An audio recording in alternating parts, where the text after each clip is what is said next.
laps, and that's when these tires fall off really bad. And so having that patience of playing with the throttle and, you know, doing it correctly and saving those tires and not being involved in a wreck because you spin this truck out is the key to victory.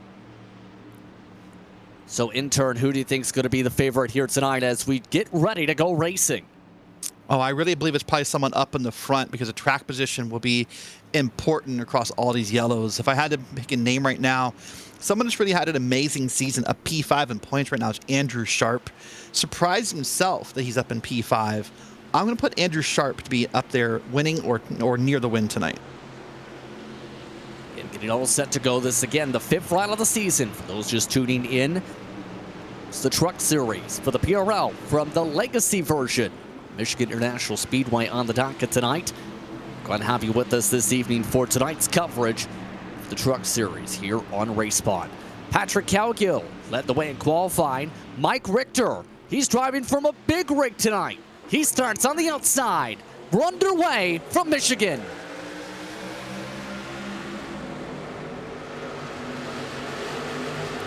Oh, in trouble already. Patrick Cowgill did not get going and nearly stacked the whole bottom of the line and the bottom of the circuit. You can see the effects of it, Justin. Look at how much the top lane is moving versus the big pile that looks to be the bottom lane. We're all good. We're going to stay green. No wreck. But obviously the top lane's making moves. You can see it already up there. A frantic move.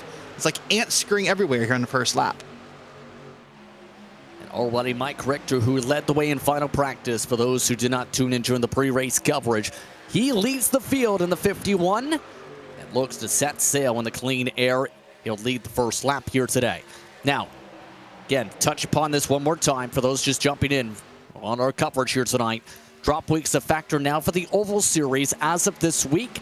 They have reinserted the drop week past week 5, meaning any driver can have a drop for weeks 1 through 8 come into play after this respective week's race. So keep that in mind for the big picture of the rest of the season for the battle for the championship. Already, though, up front, single file for the top 4. Look at this. That bottom lane is going to work for now. It's just a little bit easier in and out of the corner, in my opinion, to be right there in the middle of that groove. You're not fighting as hard. That upper lane can be a little abrasive, a little bumpy. You see the beautiful pass here that Cowgill has made. But a new paint for Patrick tonight. He's a little nervous, Justin, says he's superstitious about his paints. Well, so far the new paint, it's doing all right. Good recovery from the poor launch. Already Garrett Austin looking for second on the inside. Currently trying to work with Marty Calvert.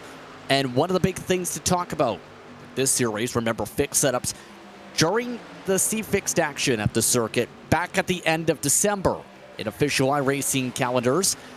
Loose conditions were common by lap 8. This is a setup that tends to lean very loose. It leans very loose, and everything about this race is going to lean very loose, JP. Track conditions, the track is starting somewhere around 10 or 10:30 in the morning. It's virtual sim time. So the sun's going to come up here across these 40 minutes. It's going to get a little warmer on the track. That's going to make it looser.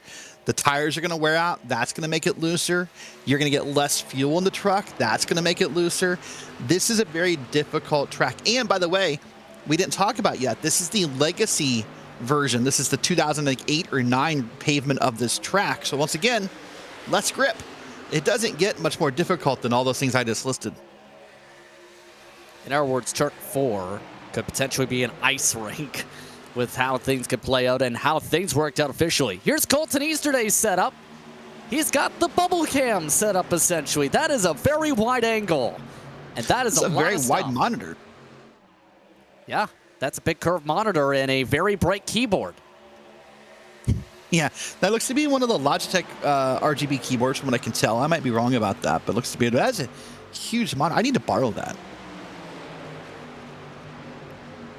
Meanwhile, in the mid-pack, Mike Toomer Jr., he's amongst those already in the heart of drivers slipping and sliding, trying the bottom line. So keep in mind, throttle, pressure, and also tire management going to be very critical. It's not just as simple as keep it full throttle and go to the front. Yeah, that is one perspective of how to do it. You see some smoke already forming in the corners. Here's Fonseca, by the way, has a great season in the truck so far. Look at that heart rate monitor. Look at that, 90 beats per minute, JP. We're full throttle, too wide, through loose corners, a mild 94. He's coming up a little bit here, but I always admire the heart rate monitor, and it sort of makes me feel bad at the same point because, yeah.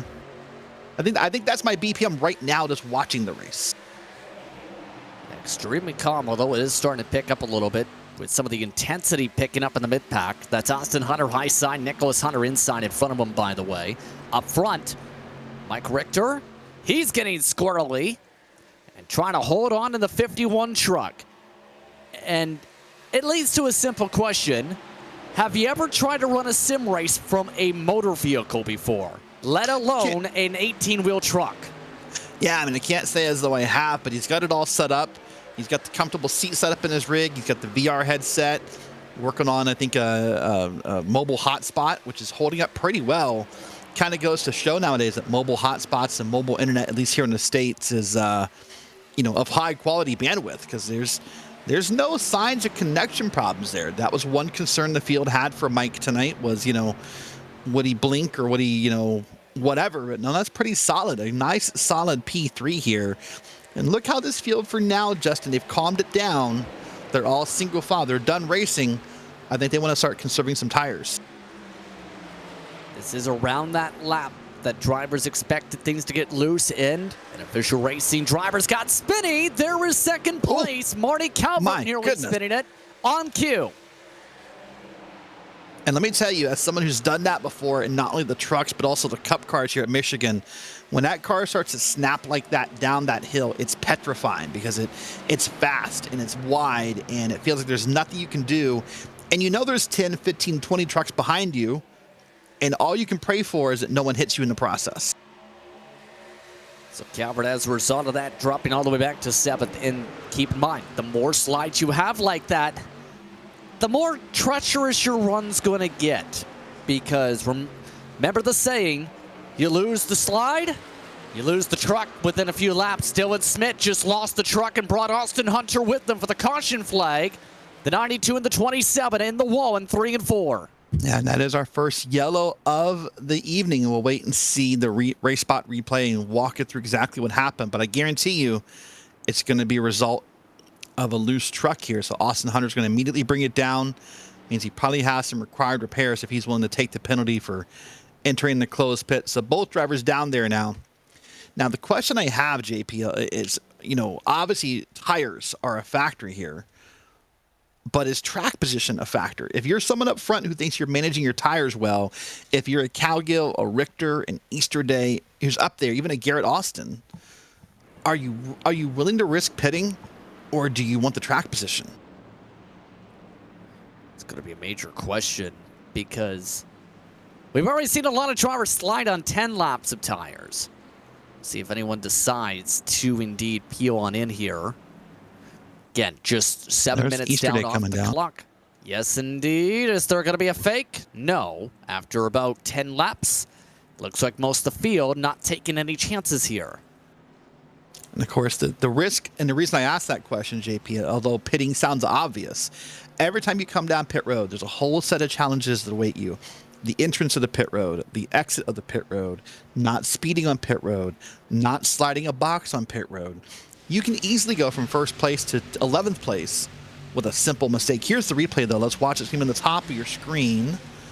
And waiting for it. Oh, yep, there he is. Oh. It looked almost like he almost shuffled up, got loose, and then got sucked in by the air. Yeah, it looked like the 92 started to wiggle up, and it just sort of all went bad from there. Almost as if maybe the 92 got nervous about getting loose. He got nervous about the trucks being inside him and started to get nervous about it and tried to correct early. I don't know, but that's a brutal, brutal hit right there. So with that being said, after the pit stop cycle, Richter stays in second. Calgill stays in the lead. Austin Easterday and John Jones, once those also in the top 5. Ryan Latshaw, interesting enough, did take 2 tires to gain 7 total spots on the racetrack. An interesting call. He was the only driver to elect to make that call here. So with this being a quick EO racetrack, we get set to go, Derek. And you know why I like that, Justin? Is that's sort of like a science fair experiment, right? You do it now. If it doesn't work, you know, there could be another yellow where you can fix that mistake and you know, go to 4 tires. But right now it's a science experiment because you want to see what's going to happen. If it works, you know, even if it's only good for 3, 4, 5 laps, that's good info to know in case we have to have a late yellow when you need to make a decision. Here's a look from Calgill as he gets things set to go and making sure all the gears and buttons are good to go, it looks like this time. We're going to have the greatest of launches initially here tonight. Yeah, and getting started on a race, you know, whether you're inside or outside, P1, P2, can be difficult. Timing it and make sure you don't spin a tire, making sure you don't miss a gear if you're doing the manual transmissions. Or I'm sorry, if you're doing clutches, what I mean to say. Because, I mean, everyone here, I'm assuming, is manual. But adding the clutch part in, you know, adds another layer of getting all that timing correct. Some people auto clutch and just paddle shift it. And there's a bunch of different ways that we all use our equipment. But well, here we are. Should be, as you said earlier, reminded real quick, this is a quick yellow track. iRacing's put in a rule, tracks 2 miles or bigger, we cut 1 lap out of the caution process. So that's good news for everyone, unless you need a repair. And we'll see how many drivers need repairs as the night goes on. Keep in mind, Smith and Hunter, the 2 involved in the incident, both out of the race and have both parked it for the night. So Calgill, so far, 10 laps led. Richter's led 1 for himself.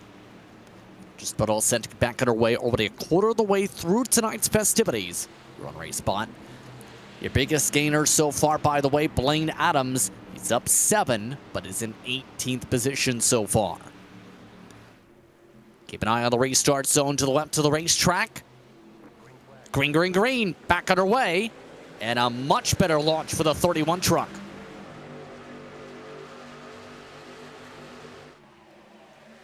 This is the start Patrick Calgill probably hoped for to initially start the race.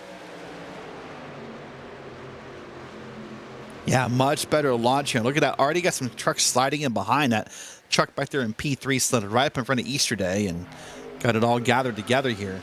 So now I'm curious to see what the drivers learned from the first run. If they're willing to be more aggressive because now they think the cautions are possible, or if they're going to be more conservative. Look at that 3 wide back in the field there. Ooh. 3 wide, trying to work up the top. A couple of those drivers, in fact, amongst those back there, Mike Toomer Jr. looking towards the back 4. Yesterday, amongst the first, trying to work the bottom, trying to battle with Garrett Austin. Here's the 3 wide.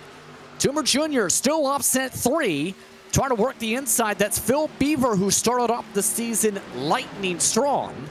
Since then, though, Beaver's dropped to 12th in the points. Dropping up the track, Ryan Latshaw. Those 2 tires not working. It's 4 wide. Yeah, having a very hard time with those 2 tires. Here we go. Hold on. Caution flag is out. Kyle Dewey gets turned around. And that's the risk of 2 tires. Yeah, a very unstable truck, hard to hold on to.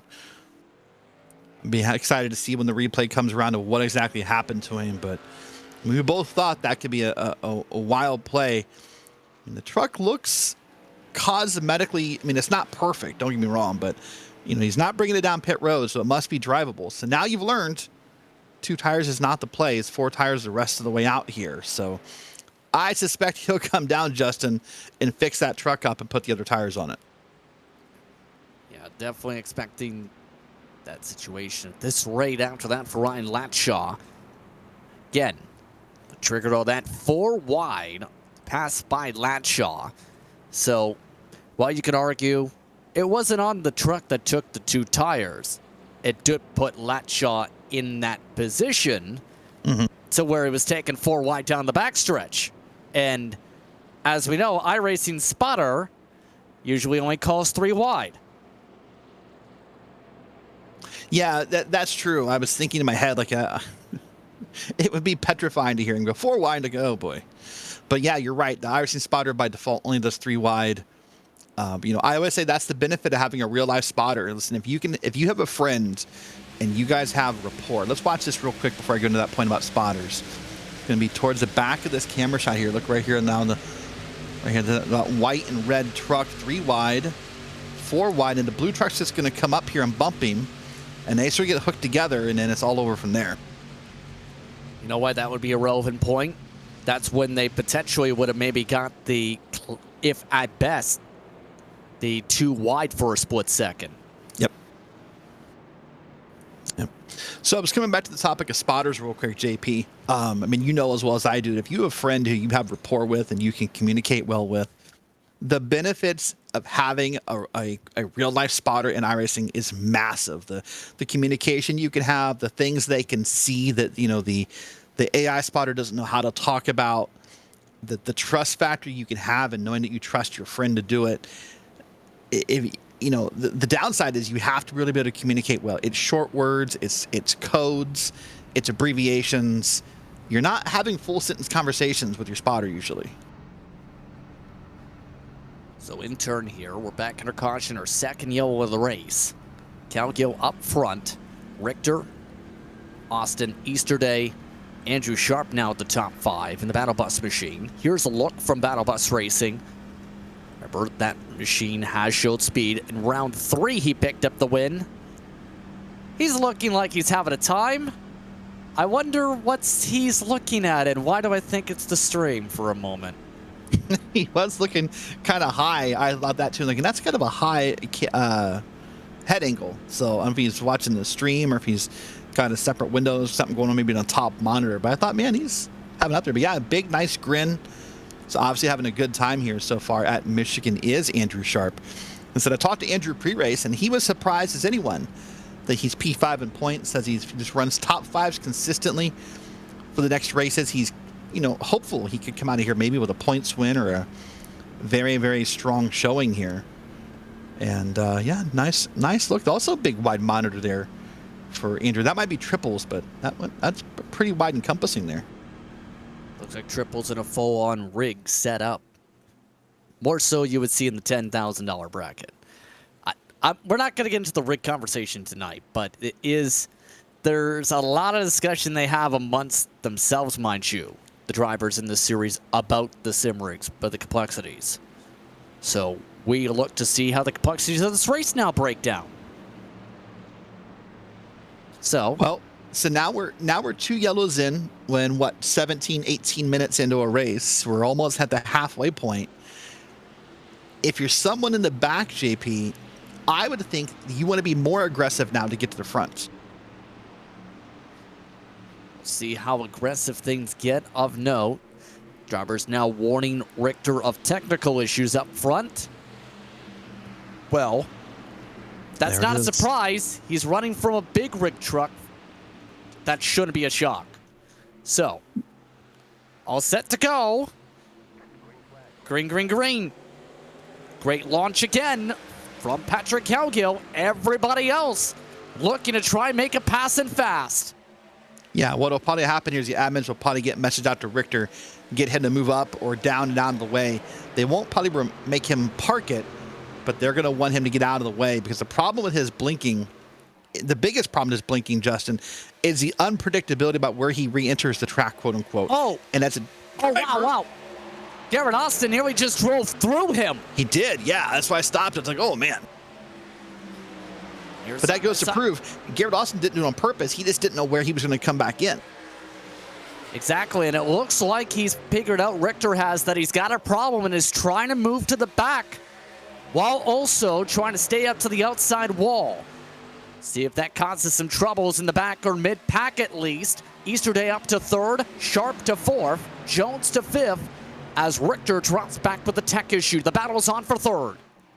Battle is on for 3rd. Looking at 2 wide here, and 2 wide pretty far deep. As I said, the aggression point has hit a high here, because if you now think you're part of a race that will have multiple yellows, you have to find your way to the front somehow, and you can't waste time doing so. But look at this beautiful run here. Calgill out in front, Garrett Austin in 2nd, and the Sharp up here in 3rd. Look at, they're all running slightly different lines, JP. We talked about the negatives of this track. We talked about the negatives of the looseness as Easterday just wiggled the truck. The positive, there's like 19 different grooves you can run at this racetrack. It's a very multi-groove racetrack. Remember, this is one of the first racetracks that competitors got to experience with the oval refresh, and drivers picked that up immediately. Here's a look at that setup, by the way, Richter's supposed to be running with tonight. You can experience and in turn tell why there may be a tech issue if you're that driver in the 51. But also, give him huge credit for the commitment to run in a big rig truck on the road.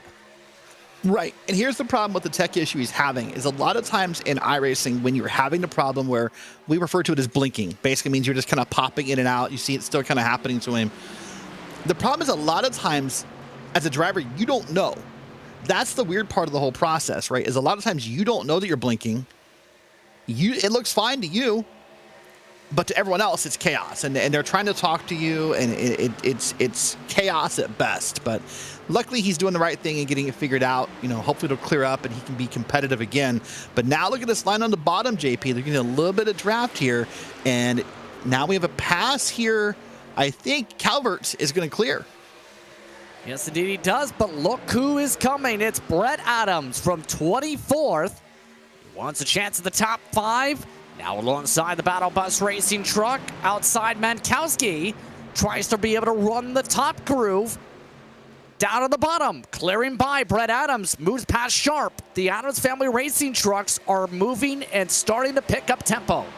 Well, that was a creepy and crazy and kooky move right there, JP, because if there's a case in a race where the trucks are loose, and I know that, I don't want to race in the bottom because all that's going to happen is one of those trucks is going to turn sideways and just plow into me on the bottom. So the fact he's willing to make that pass on the bottom and make that work.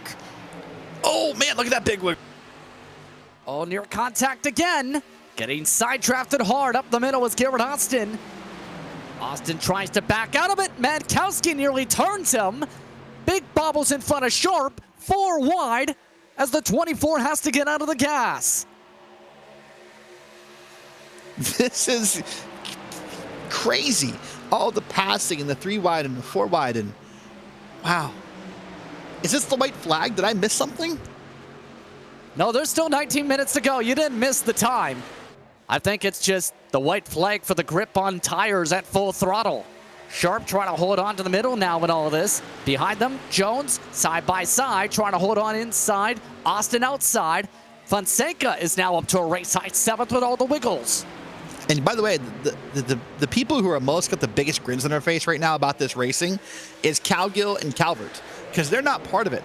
And that racing behind them is this creating probably a bigger gap between 2nd and 3rd place. As far as Calgill and Calvert are concerned, those guys can race like that all night long. Jones, by the way, trying to run the white line. Most drivers prefer above the first seam here. He's elected to try all the grooves. All while Brad Adams holds on to a race-high 3rd. Keep in mind, we haven't had a run that's gone past this point so far. We're up to about 14 laps, 10 on the tires of Green Flag Racing. It's uncharted territory possibly for some. For others, it could be fuel save time. 2 gallons short is the estimate for the field. Yeah, so that's definitely in your mind as well. And so now maybe you want to run behind someone and try to make that better, or you want to lift into a corner or wait to get out of a corner. But you know, that's a lot to save in a 17-minute race. You're probably just going to accept the reality that short of a caution, you're going to have to come in under green and do a splash and go here. But look at this truck moving all the way to the bottom now. That's a beautiful move here. That is, wow. There's so much movement here. And we were just talking about tire problems, and at times you see it. You'd see a wicked snap that just sort of happens, like the truck is possessed or something. And the other times they just drive it around like it's normal. Sharp trying to run the top in all this, mind you. And remember, Sharp more so was known in the road course racing scene in terms of the GR86 and whatnot. He's found a good love when it comes to the oval side. He talked about when he got that win a couple weeks ago. Some of his fellow pack mates like Tanner D. Johnson, they're having some moments back there. Yeah, some moments is a nice way of saying, I think, what some of them are facing here. And you see this nice battle here. This is now, Easter Day and Adams side by side with other trucks behind them. And look at that. Look at those hands, by the way, JP. Let's follow this camera down through this next set of corners here. watch how much Easter Day is going to wheel this car around. How much those hands move here. How much they shake. See the constant vibration there. Little seesawing back and forth. Ooh, a lot there out of the corner. That means he's not having a very fun night. Very, very drifty, and you can almost see with the facial reactions. He's continuing to stay extremely nervous, as we expect, with how things have broken down here on the racetrack, especially with under 16 minutes to go. Yeah, that's a lot of hand movement. The typical rule of thumb for most oval races, at least, JP, is the less hand movement, the better. That's how a lot of drivers will tell you to conserve tires, is by not putting as much input into the wheel. But that is a lot of input there. So Easter Day's having a very tough time, but still running P6. There's one in the air. Jones nearly looped it. Easter Day makes a 2-for-1 special move up the middle. Fonseca had to get out of the gas as well, setting up the pass. It's a great bit of patience there by Easter Day. Just kind of waited for something to happen, and it sort of took advantage of it. Didn't feel the need to be involved in it. What a great move there. So as I said, Easter Day's having a busy night with his hands, but listen, when you're P4, it's hard to say you're having a bad night. Oh, that's well, by the way, see at the head of this pack, Calvert, still 8/10 behind the leader. Cal Gill seems to be the driver that's most comfortable. Everybody else, they're slipping and drifting those rear tires, and the more they slide, the more time you lose down the straightaway because you're not going as fast down said straightaway. Yeah, that's true. That straightaway speed is very important here, but look at this massive gap that Cal Gill has built here. I'm impressed that he's put this kind of gap on the field.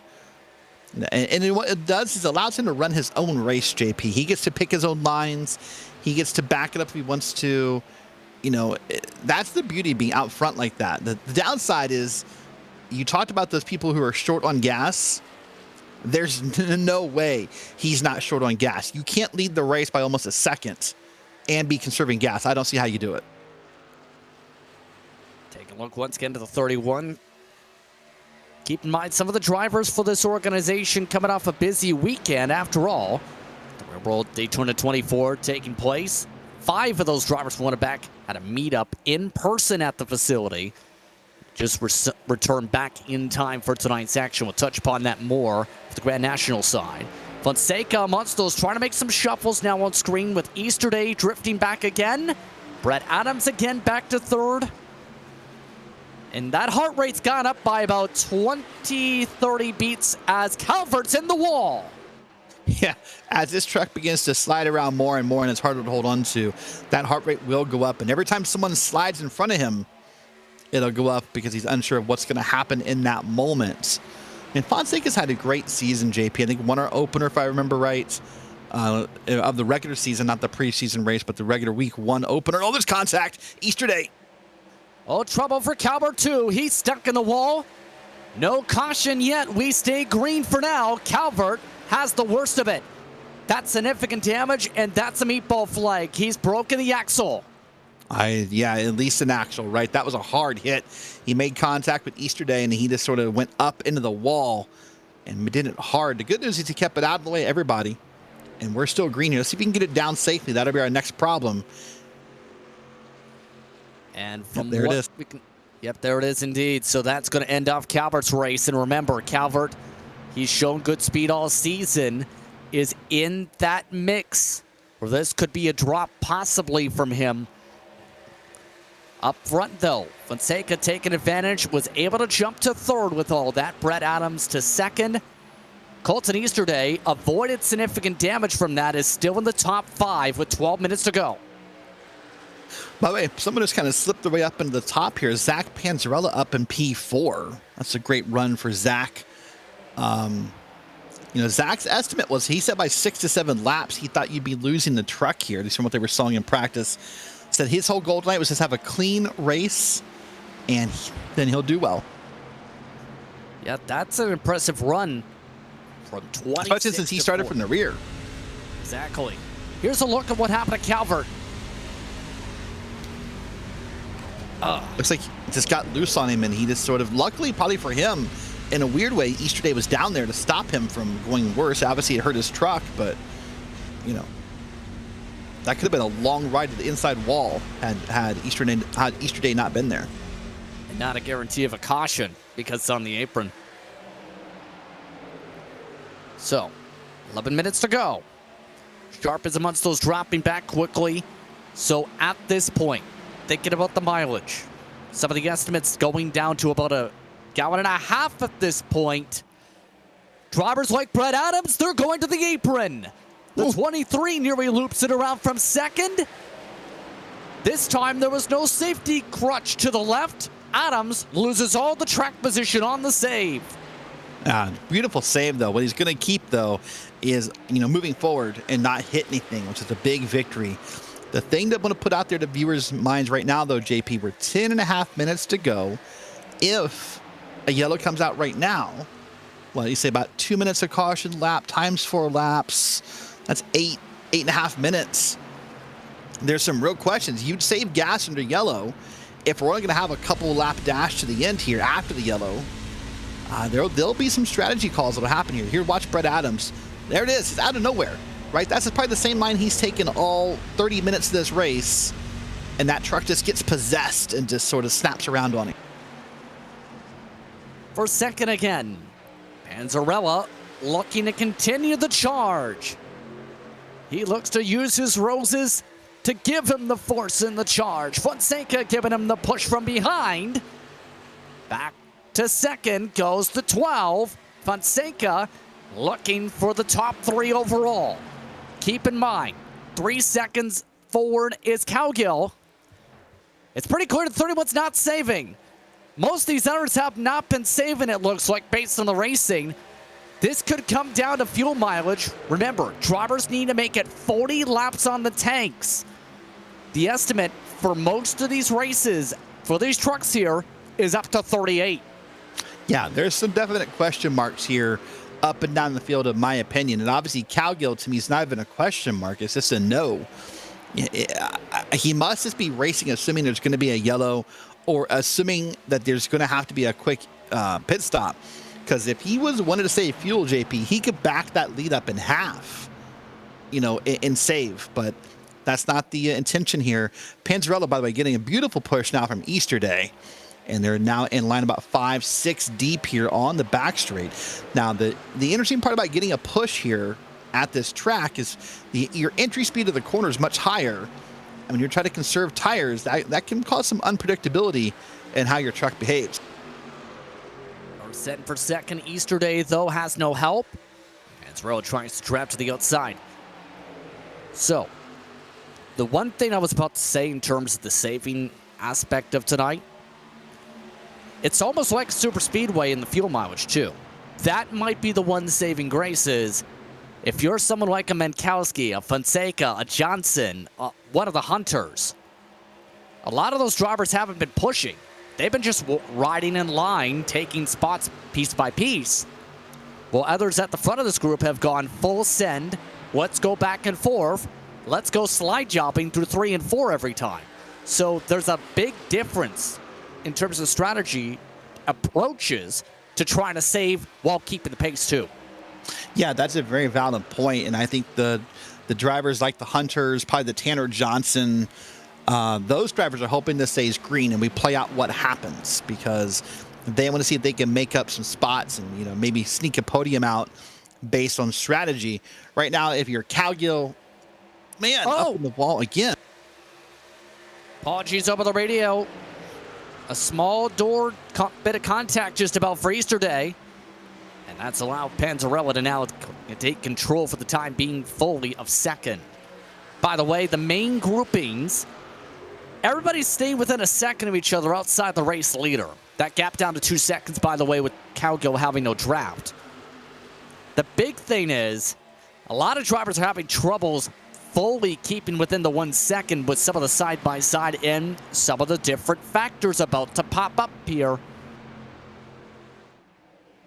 Yeah, and I was going to say, right now, to me, if you're Cowgill, Panzarella, maybe even Easterday, you're begging for the yellow. The yellow would end this race, by the way. The yellow would absolutely end this race and would kill any conversation about a fuel mileage. We would not be able to go green again based on the time remaining.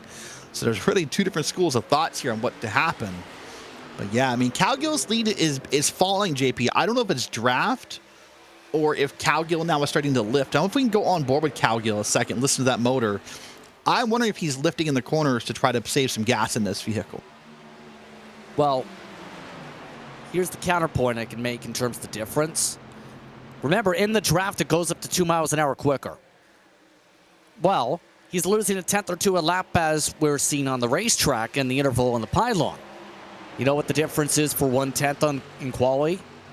1 mile an hour by the start and finish line. That's how big straight line speed difference is.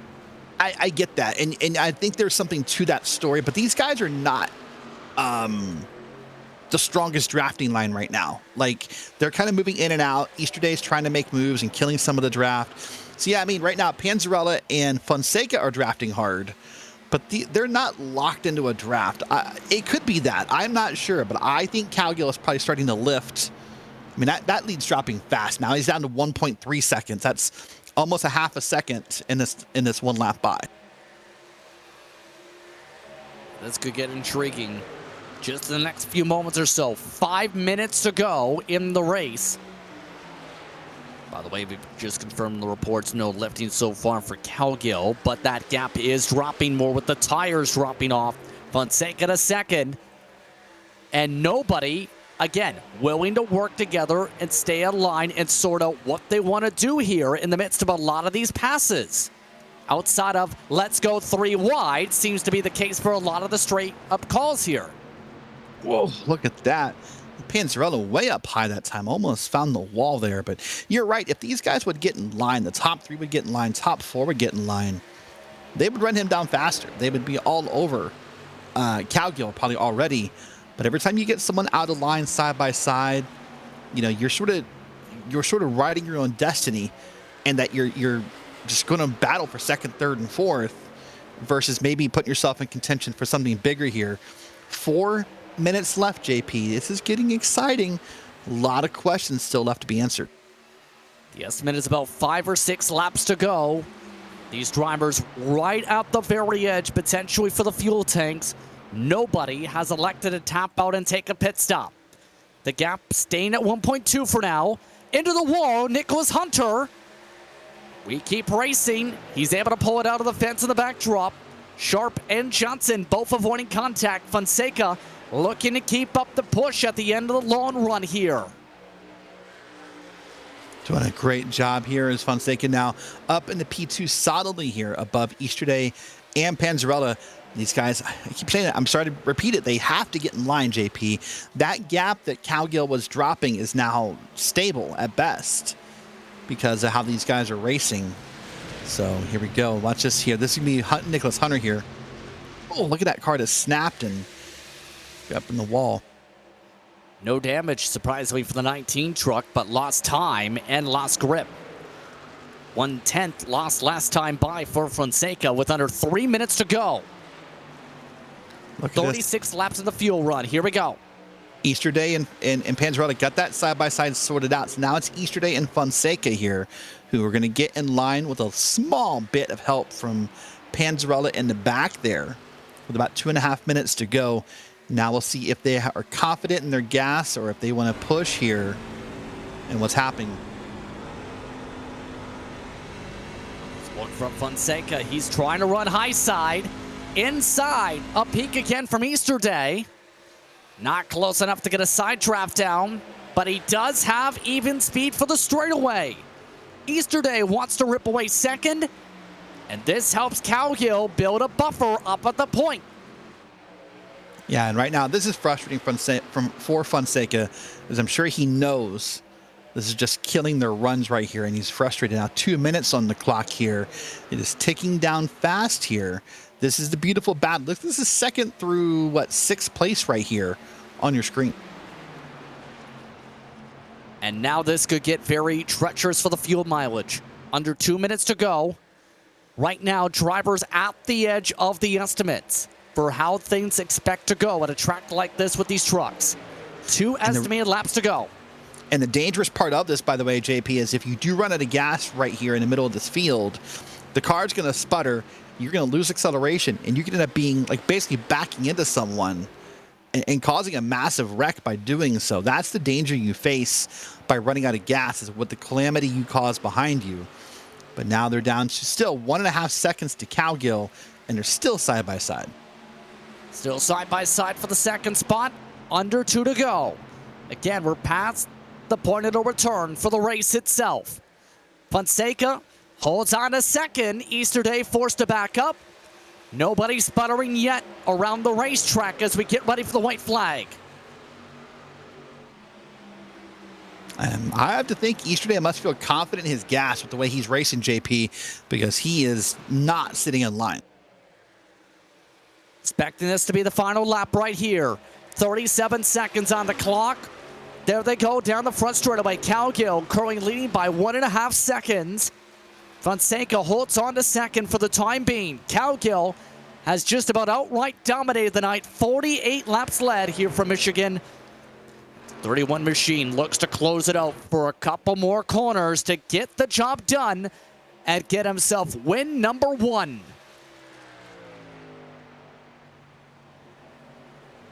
Through 3 and 4. He can coast just about from here. For the first time this season, the 31 truck sits the final corner cleanly and gets the job done. It's Patrick Cowgill who wins at Michigan. Oh, in a close battle at the end, Fonseca lost it out of 4 and fell all the way back to either 4th place, I believe. Patrick Cowgill, second career PRL victory on Wednesday nights. He outright dominated on tempo tonight. He does know the checker flag waved, right? He's pushing like there's an extra lap. I think he just realized it. Here's the question, JP. Do you believe there's enough gas left in that vehicle to do a burnout? I think we're about to find out because there's a 99% chance he might be starting to sputter. He just confirmed he's out of gas. There you go. By the way, he said he was superstitious about that paint scheme. Says he doesn't like to change paints. Well, if he's superstitious, this one might stay on the truck. And Patrick Cowgill and the welcome party make their way to the front straightaway. The fuel mileage turned out to be close, within a half a lap of the checkered.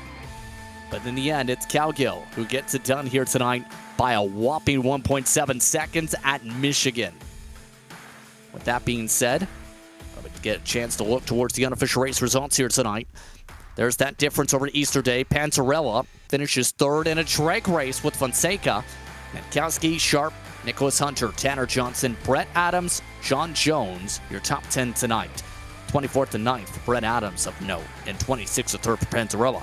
Then Phil Beaver going 23rd to 11th, followed by Blaine Adams, 25th to 12th. Massey, alongside Awaka, Stacy Hunter. Mike Richter, after technical issues, couldn't recover, finished 17th. Garrett Austin, after starting so strong, dropping to 18th. Miller and Williams, all the way back in 20th. Mike Tuber Jr., Ryan Latshaw, along with Kyle Dewey, Zachary Austin. Your DNFs this evening, Calvert, Smith, and Hunter. So an interesting night, to say the very least, here tonight. And in the end, it's Patrick Cowgill who gets the job done here tonight. So, why don't we take the chance to speak with our top running finisher here this evening. Patrick Cowgill started on the pole, led just about the entire race. His only mistake happened on lap 1 on the initial start. An outright dominant run tonight. Patrick, how does it feel to win tonight? Oh, dude, this is so awesome. I was actually thinking I was over driving it because I was sitting there pulling away from everybody, and everybody kept telling me, no, everybody back here is just loose because of the draft and all that. And so I just kept doing what I was doing. And then that last run, I looked down at my fuel and seen I was 2 gallons short. And so I started saving, and somehow we ended up losing a lap because of the time, and that saved me pretty much. One of the things touched upon by Derek Watson tonight, and you discussed with him a bit, was he had a different paint scheme tonight. Talk to us about the superstitiousness you had about the paint scheme for your home track tonight? So every time I change my paint scheme, I end up doing really crappy. So I decided to go ahead and change my paint scheme anyway, and I guess I'm going to be running this one the rest of the season. Well, on that note then, it's your second win on Wednesday nights in the PRL, and you're right now in the thick of things for the conversation. No races below 40 points so far in the standings. That being said, the next time out for the series, Chicagoland, how do you feel about the Windy City? That's going to be my drop week because I will not be here. On that note then, congratulations on the win tonight, and congratulations on your now instituted drop week next week. Thank you, guys. That's Patrick Cowgill getting the run here tonight. Third place is also standing by for the time being, and that is Zach Panzarella. He's with Derek. Zach, well, we talked pre-race, and you said if you could stay clean, you'd have a good run tonight. And for the most part, that's what happened. Woo! Yeah, racing is funny, isn't it? After last week, probably my my worst PRL race ever. I was not proud of that. And I was obviously nervous coming into this one. I just wanted to run a clean race, stay out of trouble. But I just was having too much fun in that last run, and I couldn't believe how I was coming through the field. And man, that was easily my favorite PRL race I've ever been in. That was so much fun. So for a race that had the two yellows within the first half of the race, both seemingly for loose tires, because that was the story of the night, was sort of the ice rink that was the track. What do you think changed that caused everyone to stay green for the last 23 minutes or so? Yeah, that's a great question. The first two, I think it was just the volume of the field, right? And I think people were a little bit antsy. I took it super easy on that first run. I was kind of just chilling back in 20th, getting a feel for the kind of energy of the field. On that last run, I think this track is weird. We had plenty of incidents that could have been cautions, and props to everybody in this league for keeping it together, giving each other space, checking up. At least 5 incidents I saw that could have been huge cautions. But beyond that, it just kind of goes through stages. I kind of noticed, I think around 25, 26 laps in that run, all of a sudden the truck kind of tightened up, and it wasn't so much of an ice rink anymore, and it became a little more doable. And I think it was just a lot of respect being shown on the track. At least from my vantage point, from what I experienced when I was out there, people were driving very, very clean. Just really good racing. Really good racing. All right. Well, next week we take this series off to Chicagoland. Is it a track you enjoy? Yeah. Before we split the Grand National and the Truck Series, that was my best run when I was running with the Aliens over in the Grand National Series. So I love that track. It's obviously, I think, another one that's going to be just like this, but not as slippery. So people will be racing really hard in the beginning. I think it's going to be a matter of getting lucky, avoiding those big ones, and being there at the end. But yeah, I love that track. It's a great time, and it's an easy one for everyone. So I think it's going to be very entertaining. Well, congrats on the solid run tonight, and we'll see you next week. Thank you, guys. Shout out Daily Drivers Inc., all my teammates, Dalton Geyer, Tom Mossy, Dominic, Dylan, RIP, CM Pennington. We love you so much. Thank you, guys. Appreciate it. Well, we appreciate you. There he is, the driver who finished third tonight, Justin, in that 12 machine, Zach Panzarella. That's Zach Panzarella running at the top three. And real quickly, in terms of the discussion, the next time out is touched upon Chicagoland. It's going to be an interesting time at Chicagoland in Joliet, Illinois, because that's a racetrack that does also produce some intriguing multi-groove racing depending on the combination. It should be a fun time on February the 7th for the truck side. We'll see that next week. 8:30 p.m. is the start for the Truck Series at that time here on RaceSpot. So with that being said, guess what? That's the same track we're going to now. Because guess what? That's where the Grand National Series is, Derek. Are we all set to go? We are, and in fact, you know what? We could just sort of unpack our bags for a week here. We could just set up camp in the infield here, and we'll just be here next Wednesday night for the Truck Series. So, yeah, a great racetrack. Looking forward to this one. It should be a great race here at a track that, unfortunately, is not used in real life anymore. Here with Justin Prince, I'm Derek Watson. And Justin, this is a question mark in a track because not everyone gets a lot of race experience here, since it's not a quote-unquote official NASCAR track anymore. but it is still in the realm of a fan favorite for many.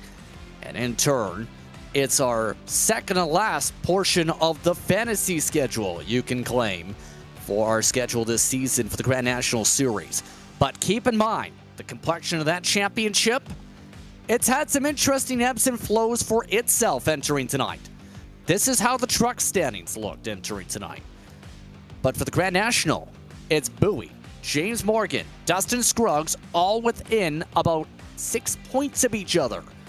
Andrew Phipps, Bradley Hawley are the next cluster with Richard Regan Jr. Keep in mind, Regan Jr. and Hawley did not race last week as they were in Daytona Beach, Florida for the Daytona 24. Then Steve Loving's tied with Regan Jr. entering tonight. Then Jim Westerfield, Matt Cagnon, and Dominic began rounding out the field entering this evening. In terms of the team combinations entering this evening, had some interesting ebbs and flows. It's Bowie Esports Alpha, though, who's now taken over the lead from Regenboog Motorsports. That takes the top spot away from RBM, who started off red hot with their first two groupings. Keep in mind, RBM is back in second, Whataback Racing back row. They're not on the back row, they're in third. RBM 2, ain't no Whataback girls. How about that grouping? You're talking about drivers most who have road experience in the top 5 in the team standings. They're doing a solid job despite the memes. Yeah, they are doing a great job here. They're going back 6 box back there. Whataback Overdrive, Bowie Bravo, Regenboog Developmental, and then Top of Rossi Esports back there in P10. So a great run here, of course, once again to be discussed for the drivers, not for the teams. The teams don't matter, but for the drivers, that'll level off next week after week 5. There is the drop week. It's sort of the story of the week across PRL. You can't get away from it. But, you know, so the people who missed last week, Richard Regan and Bradley Hawley, will sort of close that gap a little bit presumptively over the competition. And in turn, keep in mind, 3 drivers not allowed to qualify due to incidents last week at Nashville. Jacob Emery, Matthew Smith, Nick Silver all have to start at the tail after incidents in their respective runs. So, these drivers currently getting themselves gathered up and ready to go for tonight's festivities here. Who do you think could be some of the front runners or in the conversation with a race like this tonight as we get qualifying set to go? You know, the front runners tonight, I mean, right now, you know, Stephen Kirby's an easy answer because of his win last week and, you know, had a great run there at Nashville. You know, I always think Danny Cervantes, if he can fight off those technical gremlins, is up there in the conversation. There's a lot of great names in this league, so it's sort of hard to predict a top 5 just because of how close everyone is together. You know, I'm going to do the home team thing for a second, because he pointed out to me today, I didn't realize this. James Morgan, by the way, after P2 in points, he finished P19 last season, Justin. He said he's just lucked out on the schedule. He loves 1.5 mile tracks, and for right now, that's what's on the docket. Of note, Nick McLaughlin not here this week, per reports from the Whataback camp. So those drivers look to stay dialed in full serious mode tonight. Leading the way in practice, Ted Lowendick. That serious method seems to be working with them finding pace. On track, on screen, it's Terry Radford.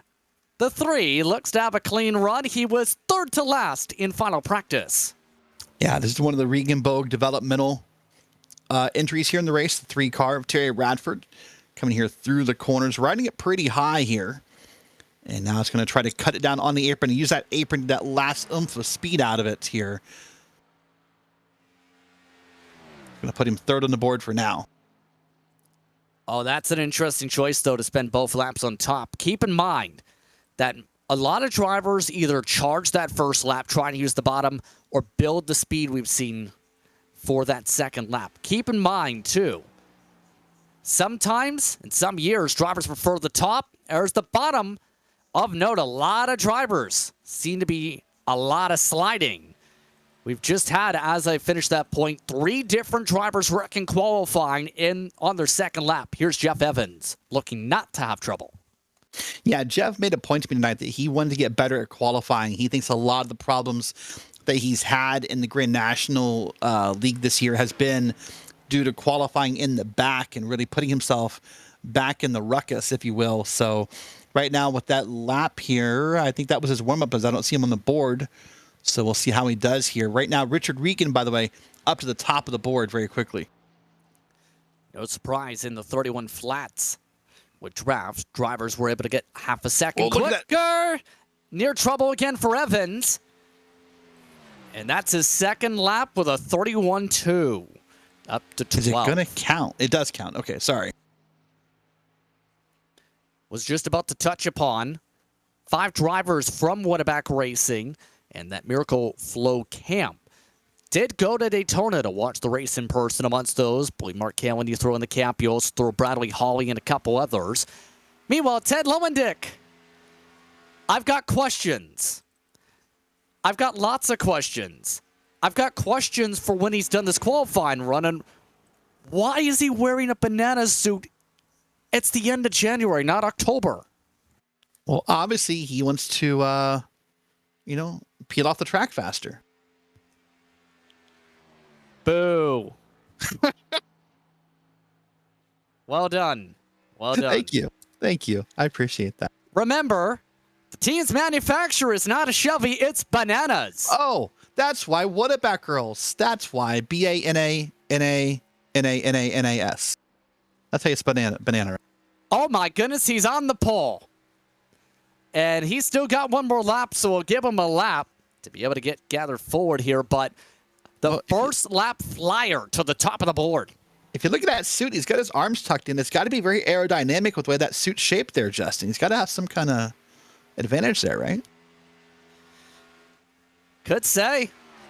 This is a massive change here in this pace, both in the 31 flats. Ted Lowendick now joins in. Ted, why are you in a banana suit? I got to match the paint on the car, man. That's the whole idea. It's going to be a bananas kind of night, and felt like I wanted to dress the part.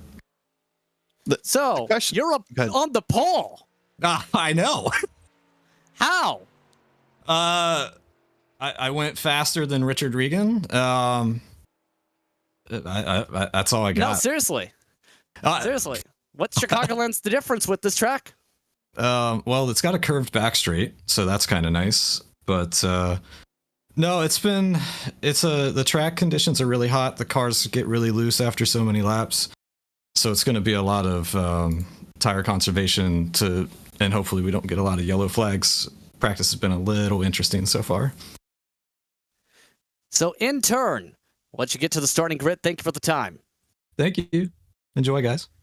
Thank you very much. Ted Lowendick looks to go into form. And remember, the drop week is back after this week's race. Keep that in mind for the point complexion. But Ted Lowendick, for the first time on an oval, is on the pole. He sets the pole by a few 100s over Richard Regan Jr. Daniel Knight and Matt Gagnon, the top 4. Bowie and Phipps, the top 6. Next grouping, Mark Kalin. He starts 7th alongside Reesbogue. Dustin Scruggs and Thomas Sink, the top 10. Morgan and Dunkelberger, your top 12. The next group, the Evans, Jeff and Doug, followed by Colton Lane and Jim Westerfield. Bradley Hawley very deep in the field tonight. It's 17th. Nick Baer starts alongside. Then it's Dalton Gayer alongside Joey Tebbin, Adam Semke, Terry Radford. Last driver to set a time, Danny Cervantes. The last 3 did not set times due to penalties. Silver, Begin, and Emery are how they're sorted for tonight. And for those wondering about the surprise, again, Ted Lowendick's average qualifying pace has been around the mid-pack. This is a massive boost in terms of pace for that 72 for quali. It is. I don't think Ted's ever taken pole in the Grand National Series in the 2 or 3 seasons they've been running it now. But overall, I continue to say that Lowendick and Joey Tabby continue to, I think, in a lot of ways, exceed the expectations that were put out in front of them, when they entered into this series. So it's going to be Lowendick with Richard Regan on the outside of him. So we'll see how well Ted does up on the pole. But this is going to be fun here to see this track happen. By the way, there is no restart zone here, JP, so I believe they're going to go on the line here. So we'll see how these drivers play this out. I believe there is a restart zone here. There is a visible zone. But the banana looks to try and make everybody go bananas and come away with the win. Who's your pick? Because this is mine. That was going to be mine too. Like, that's a strong one. As a dark horse, someone who I don't focus a lot on, by the way, that car back in P4, Matt Gag, continues to have some strong runs here and there, JP, and he needs to put it together and finish a run. By the way, Matt asked me to say this out loud. I don't have proof of this yet, but I'm going to say this on the broadcast. I've been asked to say by Matt Gagnon that he is better at Fortnite than both Richard Regan and Mark Kalin combined. I believe you that he said that. As someone that was on a team with him for about a month or two, I believe it. So, for the race itself, 55 minutes on the clock. Low and Dick, Regan Jr. on the front row. The Grand National Series from Chicagoland on RaceSpot. It's time to go bananas. We're underway from Chicagoland.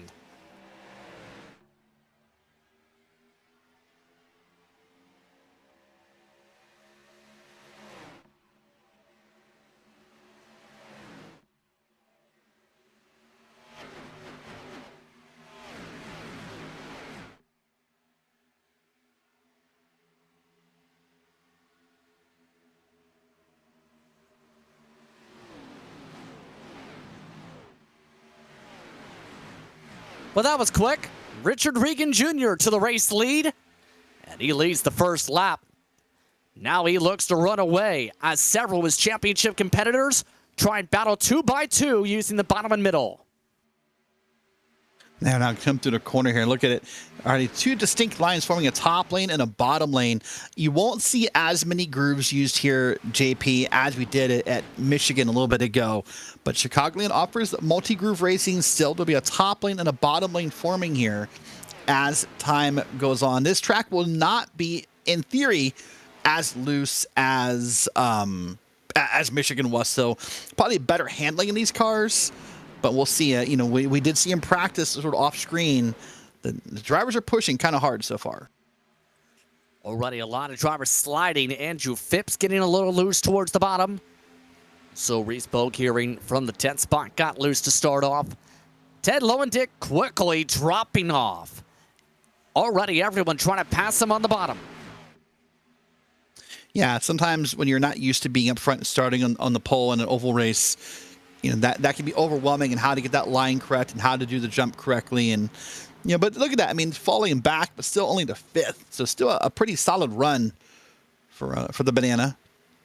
And doing a great job here overall. Just has Phipps, Gagnon, Knights, and Regan up ahead of him, pardon me. There's one of the first side-by-sides. Bowie on the inside for now. On the outside is Kalin.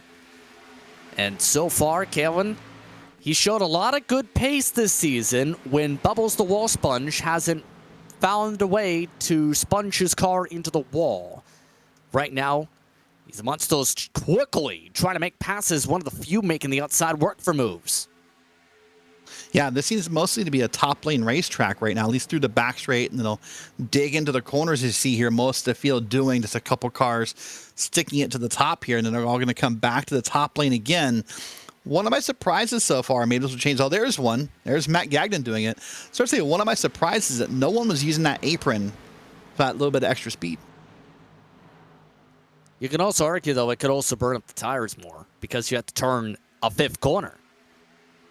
Yeah, it can't burn up the tires. And the other danger to it, too, is when you get down there, technically no one's required to let you back up. If you're down there side by side with another driver, look at that battle right there. Oh, my goodness, 3 wide here and battling hard. But when you get down there, you're not required to let anyone up. So you can get trapped down there and have to lift and lose all that momentum. 3 wide forming up in the heart of the field. Bowie trying to hold on in front of it. Thomas Sink trying to get ahead of it. He works high side alongside James Morgan. Dunkelberger is the one forced to check up on that. And a lot of drivers getting aggressive. Trouble, Colton Lane.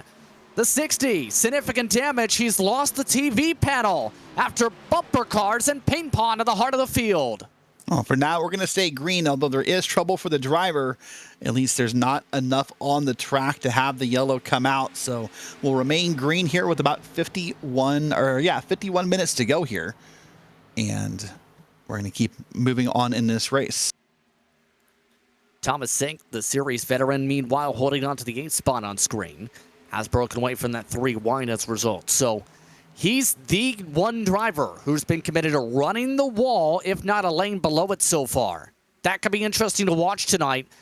The differences of tire wear from the bottom to the top. As here's the replay.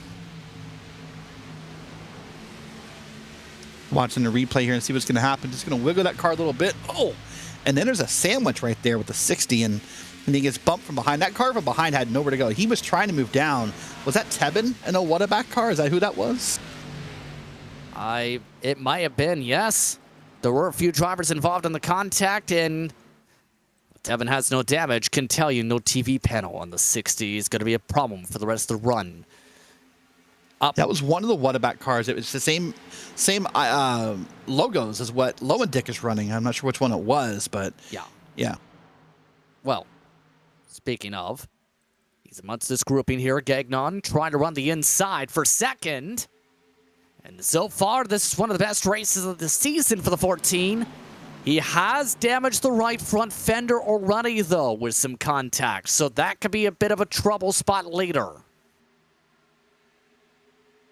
I mean, it could technically be a trouble spot now, but I see your point. Man, Gagnon is aggressive on those re-entries, JP. Look at that, how much he's just kind of, I don't want to say not caring, because that's not the right word for it, but the way he sort of slides up in these corners and sort of tries almost like a slide job-esque style of move. It's hard to believe he was clear on a couple of those. Here's a look from the viewpoint of the 14. His direct drive wheel, and very serious. I can't tell if that's his hair or a feather on his head. Yeah, what? You're right. That's, I don't know. You know me, I'm usually full of opinions, but I don't know. For those wondering, that is not his headset. That's a question for later. You know what isn't a question for later? The fact these two are racing hard for second. Knight's already damaged his right front fender, 2 from contact to the wall. They're both destroying their fenders, just trying to fight for second. Yeah, they are. And what's also not a question is how much input Matt is putting into that wheel. Look at that, JP. I mean, we talked about this track not being loose like Michigan was, but it's definitely full of input because Matt is fighting that. It's like he's seesawing, or there's different analogies we'll use over time. As some people will call it like arm wrestling a bear, seesawing the wheel, fighting the wheel, but whatever you want to call it, he was doing it right there in that camera shot. Oh, a big drift again from Knight up top, though. Somehow, Daniel Knight is still getting the better runs from that higher groove as a result. Either way. By the way, Lowendick's recovered a 5th we talked about. So this entire grouping is starting to try and maintain with the 56, but is losing inch by inch per lap. Now, as this run goes on, JP, I think what's going to start to happen is I think some of the drivers in the back who are being conservative are going to start to work their way forward and find their way forward here. And you'll see a swapping of positions here. The series in the Grand National at times is known to have very clean green flag races. At times we have a few yellows. It's hard to say what's going to happen. Here's Jeff Evans again. We saw him during qualifying. Qualified decently, so got that part of his night done. Now he's side by side here, and man, even Jeff has a little bit more input in that wheel than I'd like to see, honestly. But he looks a little more calm than what I think Matt Gagnon looked in that last camera shot.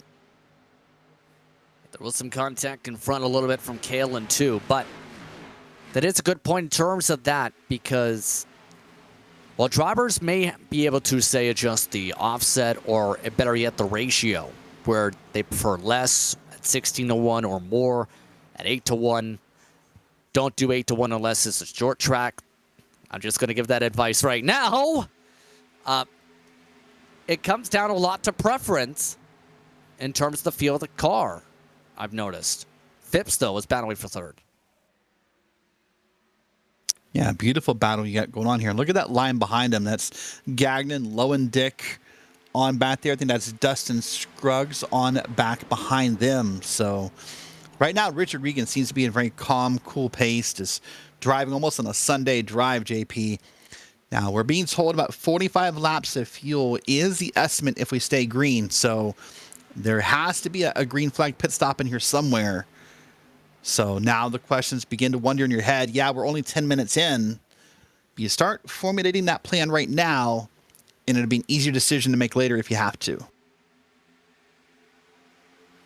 It's coming up to that 45-minute mark. Keep in mind the fuel run. About 5 minutes ago was about 45 laps to go. We have now got nearly 20 laps in, so about 55, 60 laps is the estimate tonight. So expect it to be a one-stopper if you go the full distance here. The more these drivers fight like this, though, for second, the more there's the chance they burn their stuff up here. So what has to give? Because the 17's right where tire looks like it wants to give. Yeah, I mean, what has to give here? What has to give and what will give are two separate questions. What has to give is some of these guys need to quit fighting for now and get up there with Richard Regan and then fight. That's what needs to happen. That's what needs to stop. But tell a race car driver to back off. Tell them to stop fighting. Tell them to stop racing position and see how well that conversation goes for you, right? That it's not really going to happen here. They're going to fight and fight and fight, and they believe in their own mind that they're catching him while they're fighting, and that's what they're going to keep on doing. And they are now dropping while fighting. Knight starting to really drop back. Lowendick looking to gain back a spot. By the way, you may notice Thomas Sink dropped back on the pylon for a moment. He scrubbed the wall a bit. The 48 has shuffled outside the top 10 as well on the racetrack. So a couple notes as this night goes on. And Knight, I think, has reached the cliffing point in terms of the speed difference on the loose car. He nearly bobbled down again. Yeah, you know, the way I try to explain it to people, either through the broadcast or when we talk after the broadcast, JP, is if you and I can see that car, you know, bobble from the broadcast cameras, it's got to be awful inside the car. Because if we can see that, because there's a lot of bobbles that the driver feels that we don't see. So, you know, when you put that in perspective, that means that bobble had to be really bad and really scary inside the car. Now we're back here on to Lowendick, dressed up as the banana tonight. That's something we learned during qualifying. And having a moment here. There he is. And get that beautiful display case in the background. Last 2 weeks ago, I think you and I thought that was a refrigerator. I got some further pictures of it afterwards. There's some beautiful memorabilia inside that display case. Now, I'm with you. Why it needs to be lit that bright, I don't know, but it's a beautiful display case in the background there. Yes, indeed. We talked about the last time we spoke with Lowendick in terms of why that was so bright in the backdrop. But so far, keeping the car very clean and trying to maintain the long run pace in the banana costume. You know who's picking up long run pace here as he clears for fourth? Lowendick does. Bradley Hawley is amongst those who picked up several spots, 17th to 10th as well in the backdrop you see on your pylon. So a lot of the long run pace starting to come in. Here's the gap from car to car and position to position. And, you know, that's an interesting topic that I was talking a couple nights ago with some friends about. In iRacing, there's two distinct skills. Either you're a short run driver or you're a long run driver. So either you can burn the gear up really quickly and you have no idea how to save tires for a longer run, or you're someone like a Bradley Hawley, someone like a James Morgan, and some of the others in the field, even a Reese Bogue at times, who can be patient and sort of carve their way through the field because you know how to conserve, you know, tires and make it happen. But no matter which side of the aisle you're on, JP, teaching someone to do the other, teaching a short run driver to save tires, it's like teaching a shark to do tricks. It's just probably not going to happen, right? And vice versa. If you're a long run driver, teaching you how to safely burn up your gear is just as impossible. I don't know what it is about the two distinct skills, and I don't want to say it's genetic, but it's weird how it's hard to get those two to mix and match together. In the wall, Daniel Knight. He claps the fence yet again. Brandon Bowie trying to go to the bottom. Gagnon trying to go to the middle. And everybody is now trying to zip by and fast to get around that 17. He has utterly shaved a lot of the chrome off that car. Yeah, just having a rough night. And that's the danger of running the high side at any racetrack here, is that you're always so close to the wall at all times. And when you do scrub that wall, the impact is instant. You lose speed, you get frustrated, you possibly damage the car. You know, it's hard to deal with. So while sometimes the top lane is faster, the dangers exist. It's called high risk for a reason. It's because there is risk. And in turn, Gagnon having to back out a set of risk. Bowie, not as risk adverse in terms of this position. Still looking to try and make a move. Still can't make a move for the time being. So as the night progresses here too, the fall off so far, almost 2 seconds. This is around the mark where it's expected to, if you're the best of the best, to have it slow. If it speeds up that curve from here, press that big red panic button, because the 111 degrees Fahrenheit track temperature, it's not going to get any colder. No, it's not getting any colder. It's currently 12:33 p.m. virtual sim time here in Chicago on April the 1st. So it's not going to get any cooler as the day goes on. So the track will probably heat up a little bit more here, and they'll try to see how to handle this here. Now you see Morgan up there, by the way, side by side, slowly carving his way through the field. You know, he says he loves these mile and a half tracks because he feels like he can be patient, you know, and to sort of bide his time versus either a short track or even a super speedway where you have to be on edge the whole time. But there he goes, clearing another driver. For those curious, by the way, on that air temperature as Bowie makes the pass for fourth, I was curious in terms of what the record was, because the historical normal is 54 degrees Fahrenheit here. On iRacing right now, we are 1 degree away from the real world record for hottest air temp for this day, April 1st, in Joliet, Illinois. Yeah, a little warmer, or right on the verge of being warmer, right? So we'll wait and see what happens here. So now we're almost 20 minutes into this race of a 55-minute race. So we're coming up on the halfway point, JP. There's going to be a slew of drivers who either aren't happy with their vehicle, they're not happy with the tires anymore, they just want to reset, whatever it is. There's going to be probably, I'm guessing, a big chunk of drivers who do the half and half strategy here when it comes to pit stops. Yeah, with this field already getting very close, within about 10 minutes or so from the halfway mark. Could be on the cards for some pretty soon. You know what's on the cards? A possible second place spot for the 72. Lowen Dick, great on quali. Seemed to be great on long run, actually. He's running quicker than the race leader off and on. The average over the past 10 laps, a couple of hundreds quicker than Rican Jr. Yeah, doing a great job here keeping that pace and at least keeping it almost even, you know, if not a little better than Richard Regan. It really has shown you over the past couple seasons, I think, how the skill level and the driver entries into this Grand National Series has gotten better and better because, you know, more and more drivers are able to keep up with what we consider to be the top tier drivers at one point. And not that Regan's not an amazing driver, but it's fun to see that there's now drivers in the field who can keep that pace and keep it competitive here in this race here at Chicagoland. Now, JP, Chicago is really known for a few things. It's known for the Cubs. It's known for their hot dogs. And it's known for the pizza. So I'm going to put you on the spot here. Have you ever had Chicago deep dish pizza? And especially, it's the Battle of the Pizzas, obviously, you can mention, because for reference, I'm from Windsor, Ontario, which is also known to be a pizza place. The whole city's a pizza place. Did you know that you can walk anywhere in the city and find a pizza place within 5 minutes? No, do not Google that. I made that up. But in turn, you also talked about Joliet, Illinois. Hosted real world action the past year as well, so it is picking back up a lot of traction as a facility, especially for superbikes and a couple other facilities in the area. Yeah, and it's great to see a racetrack gets used. I mean, a lot of racetracks are used for multiple purposes. I know maybe we think of them as just being, a NASCAR track or an IndyCar track or an IMSA track or whatever series runs there.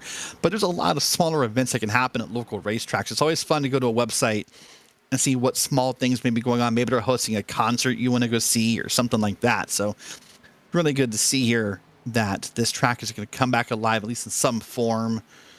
There's no real push that I'm aware of right now to get it back on the NASCAR Cup schedule. Right now, NASCAR is happy with the road course race that happened last year. That was pretty amazing in my opinion. So we'll wait and see, if this racetrack has a future in NASCAR or some other series, but doing a strong run here. So yeah, I mean, the pizza conversation is pretty strong. I know if you were to ask a New Yorker about, the difference in pizza, they would be offended by a Chicago deep dish pizza. To me, it's the Chicago style hot dogs. That's where it's at. I love Chicago dogs. I've never had a Chicago dog. Oh, What is that, a hot dog? oh yeah, it's a hot dog, but it's just the toppings they put on it, the way they cook it. I think usually there's onions on it. I'll have to look this up again. Onions and a little bit of relish. It's just so good. I just Googled a picture of it. It looks like a hot dog, but as a sandwich. Yeah. I mean, there are race cars on the track. I'm not going to get into the food conversation of why tomatoes are on a hot dog, but with 30, I mean, you put ketchup on your hot dog, don't you? No. Oh, okay. Are we bringing up an RSR reference? No, I'm serious. I put ketchup on a hot dog. I thought that was a common thing. Hearing a few drivers are up on the walls, including Doug Evans. We are still staying green. Also, now it's Knight with problems again. Knight continues to drop back. James Morgan continues to plow up. Everybody's starting to get slippy slidey as the lead continues to get shrunken down. Yeah, what's happened with Knight probably at this point, JP, is just now the mental fatigue is kicking in. Now you're getting mad at yourself. You're getting mad at the car. You're getting mad at the track. You're getting mad at things that don't matter. Why am I hitting the stinking wall every lap or every couple laps? And that mental fatigue, as you know, will eat at you more and almost cause more mistakes because now you start to beat yourself up. Why am I hitting this stupid wall and why am I being so bad at this? And you go through that whole kind of mental conversation on your own, which can lead to more mistakes. So sometimes the key to a successful race car driver is able to kind of not have that moment, or if you do, work yourself out of it pretty quickly. Can tell you the battle for the race lead is on because you know who's been reeled in? Richard Regan Jr. The interval down to 1/10 after being 1 second for the race lead. Yeah, great job there by Richard Regan. Right now on screen, we're seeing the battle here with Bradley Holly and James Morgan right here. Holly, of course, the winning. I think the most winningest driver in PRL, right, Justin? Yes, indeed. Bradley Holly with so many wins over his career. He's one of the biggest chargers of the field into the top 6. It's been an incredible run for his time. James Morgan attacked by Mark Halen. Still side by side for them. The lead has settled down for a moment. But your thoughts on Morgan's progression this season very quickly.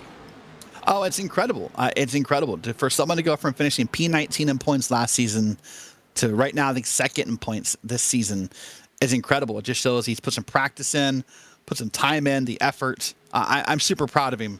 We got to get him a paint. I've got to work on this. Right now, he's running a Looney Tunes paint. Hey, it's a nice paint from Trading Paints.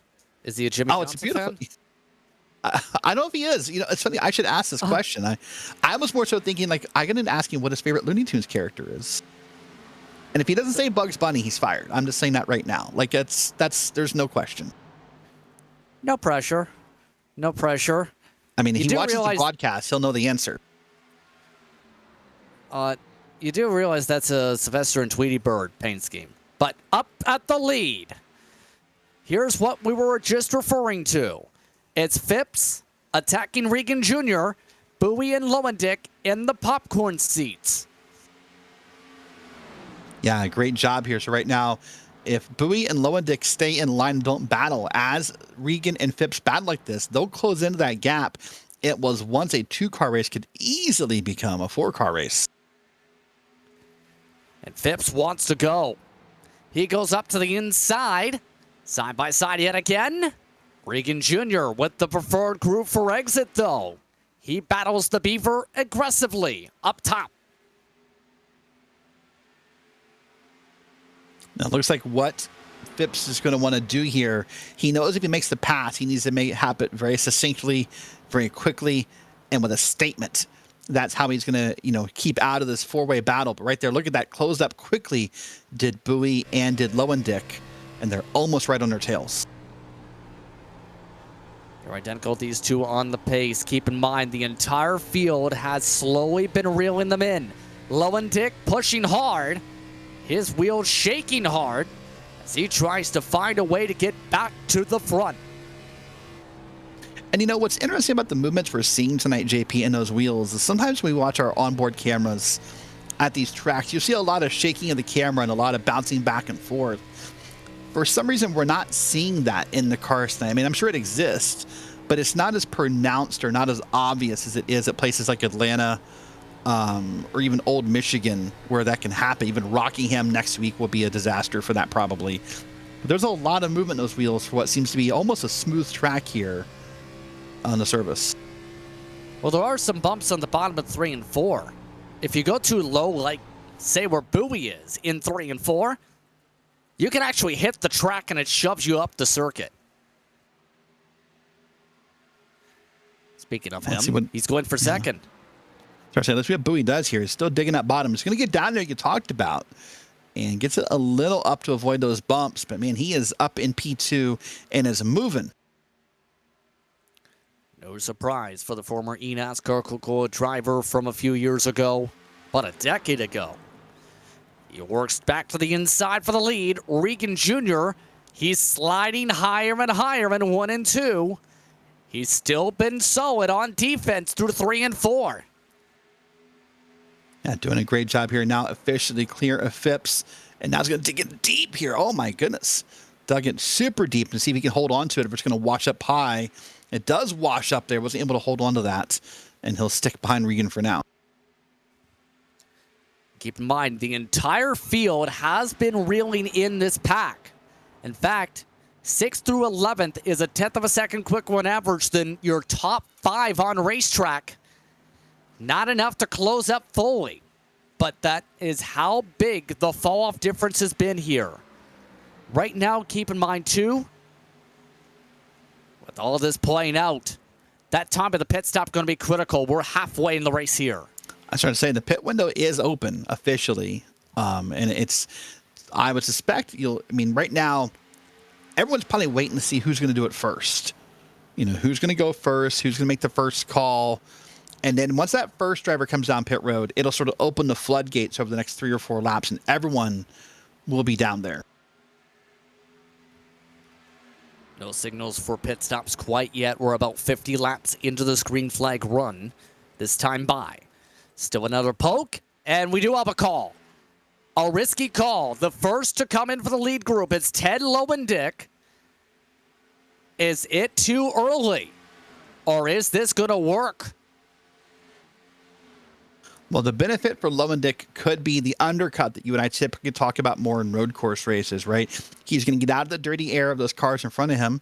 He's going to come down pit road and probably get at least a lap or 2 of clean racing as he goes all the way to the front stall since he was up on the pole. And now Brandon Bowie's running the bottom lane, but he'll stay on the track and it's all the way up there. Ooh, man. Oh, he's almost got the lead. He does. New race leader, Brandon Bowie. That's our first lead lap. Not essentially by the 56 today or by the 17 of Daniel Knight. Bowie is better long run on the bottom. Regan Jr. nearly spins it. Yeah, and Bowie here trying to hold on to that points lead. He needs that bonus point for leading a lap here, so that's important to him to get it, and he just did. And now I'm wondering with Regan Jr. losing the lead, if that's sort of his mental signal that, listen, if I'm already out of the lead, maybe now I come in, or We'll wait and see. Look, the track has really opened up behind him. You see the names falling down the pits. Trouble, turn down 1 the and square 2. mile. Up above the leaders. Jacob Emery's in the wall. The 20, broken axle. On his car, we stay green. The leaders have passed by him. Several of the other leaders pit the pastime by. This could get intriguing. Bowie staying out on the track in case there's trouble for the driver with the meatball flag. So now the question starts to lurk slowly in your head, JP. Is Bowie and Regan playing the long game? Are they not going to do the halfway strategy? Are they going to run the car dry?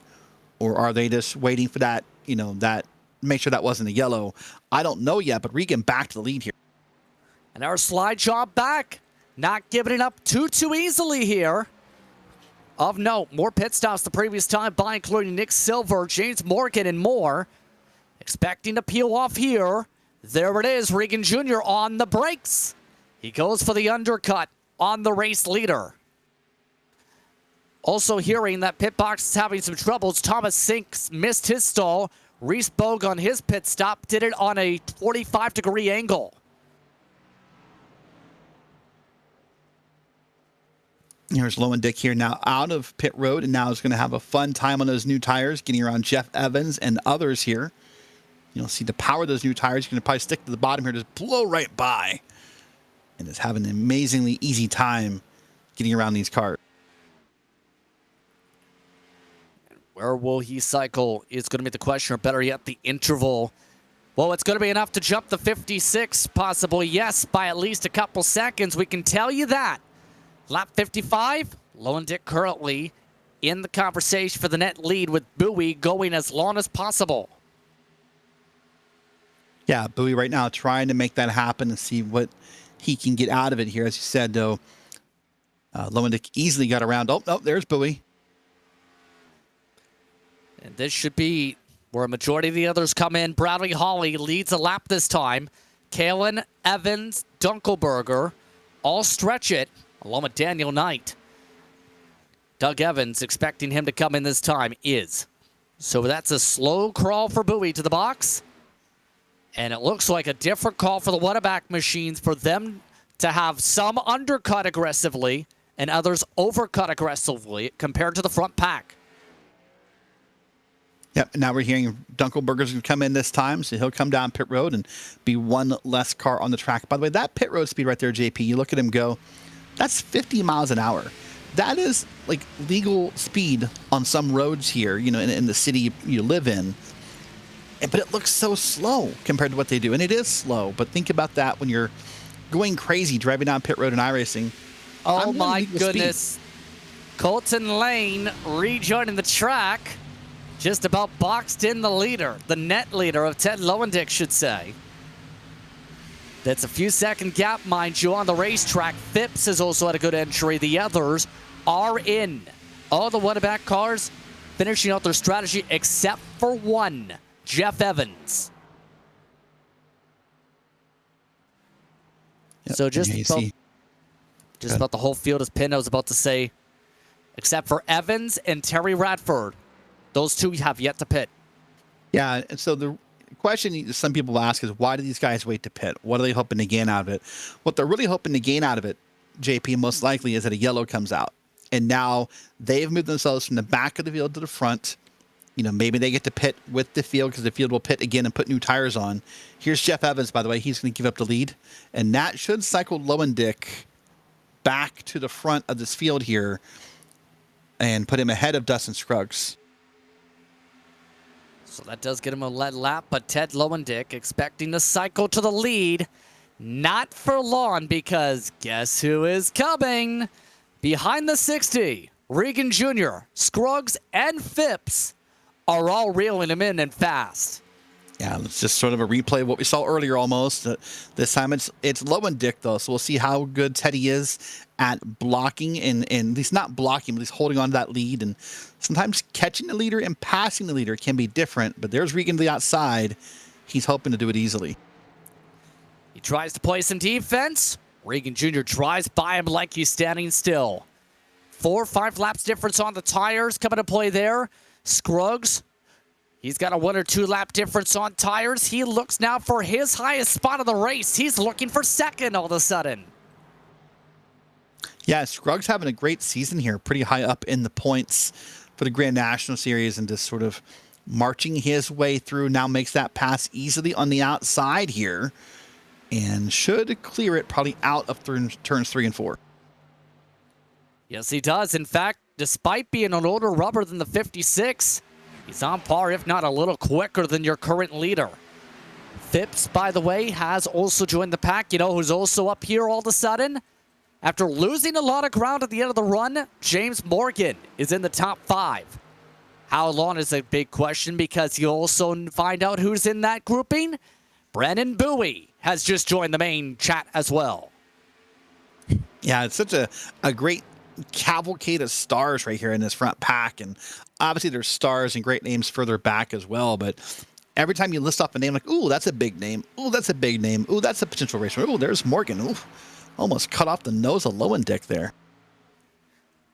Nearly big troubles. Keep in mind, drivers reporting tire wear in the 40s for tonight's setup on the circuit. So far, they've been having to manage those tires if they want a chance to win. 38.5 laps to go is the estimate. Bowie up into the top 5. Lowendick dropped to 6th as a result of the swap. Remember, Bowie's got the freshest tires out of anybody in the group. He has 2 lap fresher tires compared to car 56. Those fresher tires will matter more and more as this run goes on. And who has fresher tires? Some drivers would be off the pit cycle by 4 or 5 laps, which isn't the end of the world. That's almost more of a placebo effect in my mind than maybe a reality effect. But Bowie's experience is probably more important than those 2 laps of tires. As you said, a former Pro Series driver back, before it was called the Coca-Cola eNASCAR Series. Bowie was a big part of it. So he is a driver who likely has more experience at this track due to his years and time on the service. But this is getting to be a really close battle with 19 minutes left here. There's a lot of give and really not much take yet here, but everyone's kept it clean. You know who's trying to take some spots on the track? Morgan. He just took a puck for second in the backdrop. That's allowing Regan Jr. to be able to gain a little bit. There's the send. The 12 wants the pass. He gets the pass. Morgan getting aggressive. He slams the door and Scruggs his face. Did a great job getting up there and being decisive. That's one of the skills, honestly, of a high-level driver, no matter who you are. And that's what makes a difference sometimes in iRacing, Justin, is how confident you are in snapping that decision in, right? A driver who's newer to the service and not confident will wait to make that lane change, and it will close on you before you make it happen. And it can cause either wrecks or contact or loss of lap time or so many things. But drivers at a higher level are more confident in snapping up a lane and closing a door. And that's just a massive difference in skill that can't be taught, but really this comes with confidence. 18 minutes to go, by the way, on the clock. Expecting 33 to go, estimated at the stripe. The fastest drivers on track, Bowie and Bradley Hawley. Keep in mind, the latter of the two has gained 3 seconds since the pit stop and on the freshest tires in the field. Bowie has the best position to battle for the lead. He looks for second for now. Morgan doing solid on the defense. Bowie not able to get alongside yet. Now he does as Morgan gets loose. Oh, way slid up the hill there. Nice job holding on to it. I wasn't sure if he was just going to stop sliding or if it was just going to slide up into the fence there. I wasn't sure, but great job by Morgan to hold on to it. Now Bowie up to P2. And now the best thing Morgan can do is go to school. Get behind a former pro driver, watch the lines, watch the braking points, and learn. Use this as like a live, virtual learner, a live TED Talk from a former pro driver. It's going to be pretty tricky, though, on 3 lap older tires compared to the 23. Still, Bowie wants that lead back. They had swapped back and forth. Regan Jr. and Bowie did prior to the pit stop cycle. And it's about to get intriguing. Again, this is the reason, too, you think Bowie made the call. Do something different. Separate yourself out if you want a chance. Yeah, that's what you have to do sometimes. You have to be different than your competition. Doing the same thing as them doesn't always work. But right now, I mean, Morgan, Scruggs, Phipps, even Lowendick are sort of in the catbird seat here, honestly, JP, because once Bowie catches Regan and they begin to race, that's what brought this field together last time. Now we're about 16 minutes left here, so plenty of time to still race it out and see what happens. Man, Bowie is closing little by little on our race leader. The chip away effect, expect that to come into play for the later stages of the run here, as a lot of these drivers start to equalize around this point of the run. So far, an all green flag run race to Reese Bogue's effort not to, because the reason I mentioned that, the 4 just about wrecked for a 3rd time this race. He's wrecked 2 times this run and nearly spun it in 3 and 4, a quarter of the field in front of the leader, and he's the first lap car these leaders will have to face. Yeah, and it's interesting to see that Reese Bogue's having problems here, because he told me earlier he loves this track. He likes Chicagoland. Says it's fast, there's banking, and there's a lot of racing lines. What's there not to love about it? I think his opinion's a little different right now. It's going to make things tricky for the race leaders here as Bowie wants to find a way to get by before then. Another 10th quicker last time by. He's now looking for a place to poke. Bowie backs it up, tries to get the diamond off the exit. Regan Jr. slides up the racetrack. Look at it here. Bowie's still all over him. Now he's going to try to the inside here. Going to dig into that corner. We saw this work earlier. Can he make it stick? Regan Jr. has the chance to pinch Smoke in front as Bogue nearly spins it again.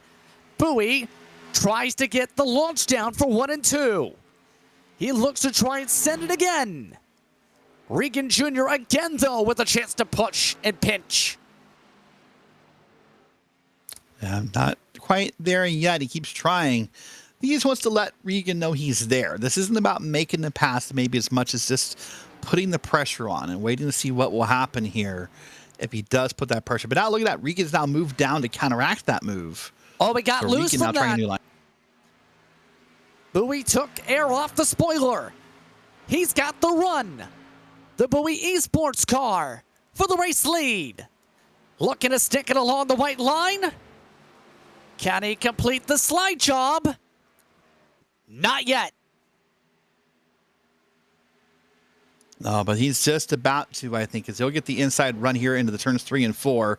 And there he is, clear. He needs to slide it up here out of the corner, and he will. But here comes Regan Jr. looking for the crossback. Down to lap 76, 14 minutes to go, coming to 13. Another slide job. Here comes the multiple-time champion for PRL to the inside. Bowie with the run, takes it back.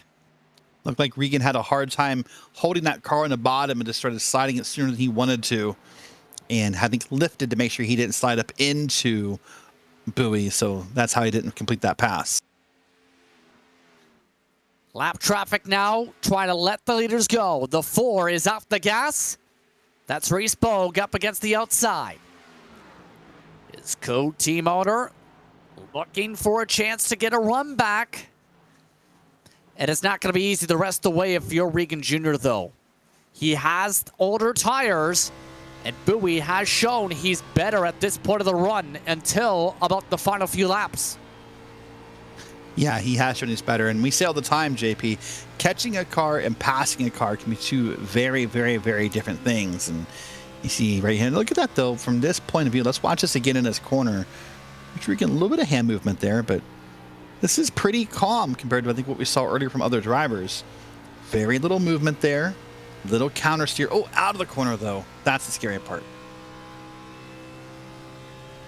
Regan Jr. at this point trying to figure out what to do here. He's keeping it close to the bumper again. Oh, we got a little bit squirrely again. Had to counter steer. Of note, Bradley Hawley, who has the freshest tires in the field, in the top 10 at least, has pinched the gap down to under 3 seconds, but is currently stuck behind the 22 of Phipps.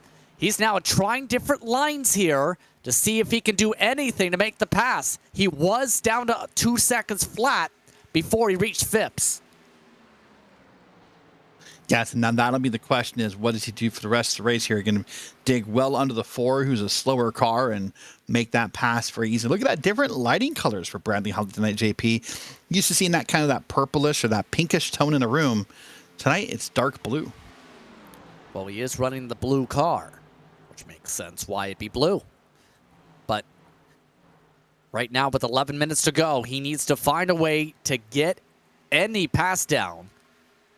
He might have burned up his tires here. Speaking of trying to burn things up, Regan Jr. trying to force Bowie to burn up his stuff. He nearly smacks the wall for good measure in the dirty air. Yeah, Bowie really is controlling this race right now and just kind of controlling the lines and kind of forcing Regan to do something different than what Regan is used to here. Bowie came into tonight with the points lead, and at least as of now, looking to have another strong run here to help him leave with that points lead. So we'll wait and see what happens here. About 10 minutes left here at Chicagoland. You can see another wiggle. And oh, yellow. Wreck is in turn 4. Radford, and is that Reese Bogue in the 4? Terry Radford runs into his team boss after the 4 has trouble in front of him. James Morgan collected as well. Disappointing to see a lead lap car, no matter who you are, caught up in a wreck of cars that are not having a great night. So we'll wait and see the replay of what's going to happen with these cars. But look, it was probably the 3 and the 4 getting together, bringing it out. I know Reese has had a hard night, so my suspicion would be Reese was having a hard time handling the car and sort of things happen as a result of it. With 9 minutes left here, JP, I suspect everyone will be back down pit road, getting some repairs, some tires, and getting themselves ready here. There they go. There is an additional car in the wreck, though. 1 meatball flag from the incident outside of Reese Bogue. Dustin Scruggs did hit the right front tire into the incident. He's broken the axle. Here's Terry Radford. His team boss, Reese Bogue, in front. Wait and see what happens here. There's Reese up in the wall, comes down.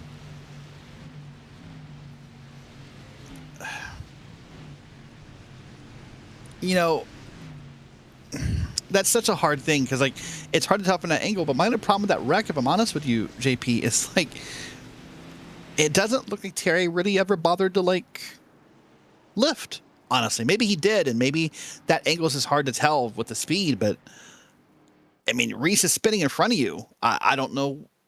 Yeah. I mean, that is a very tough spot, even if you lift. What else can you do?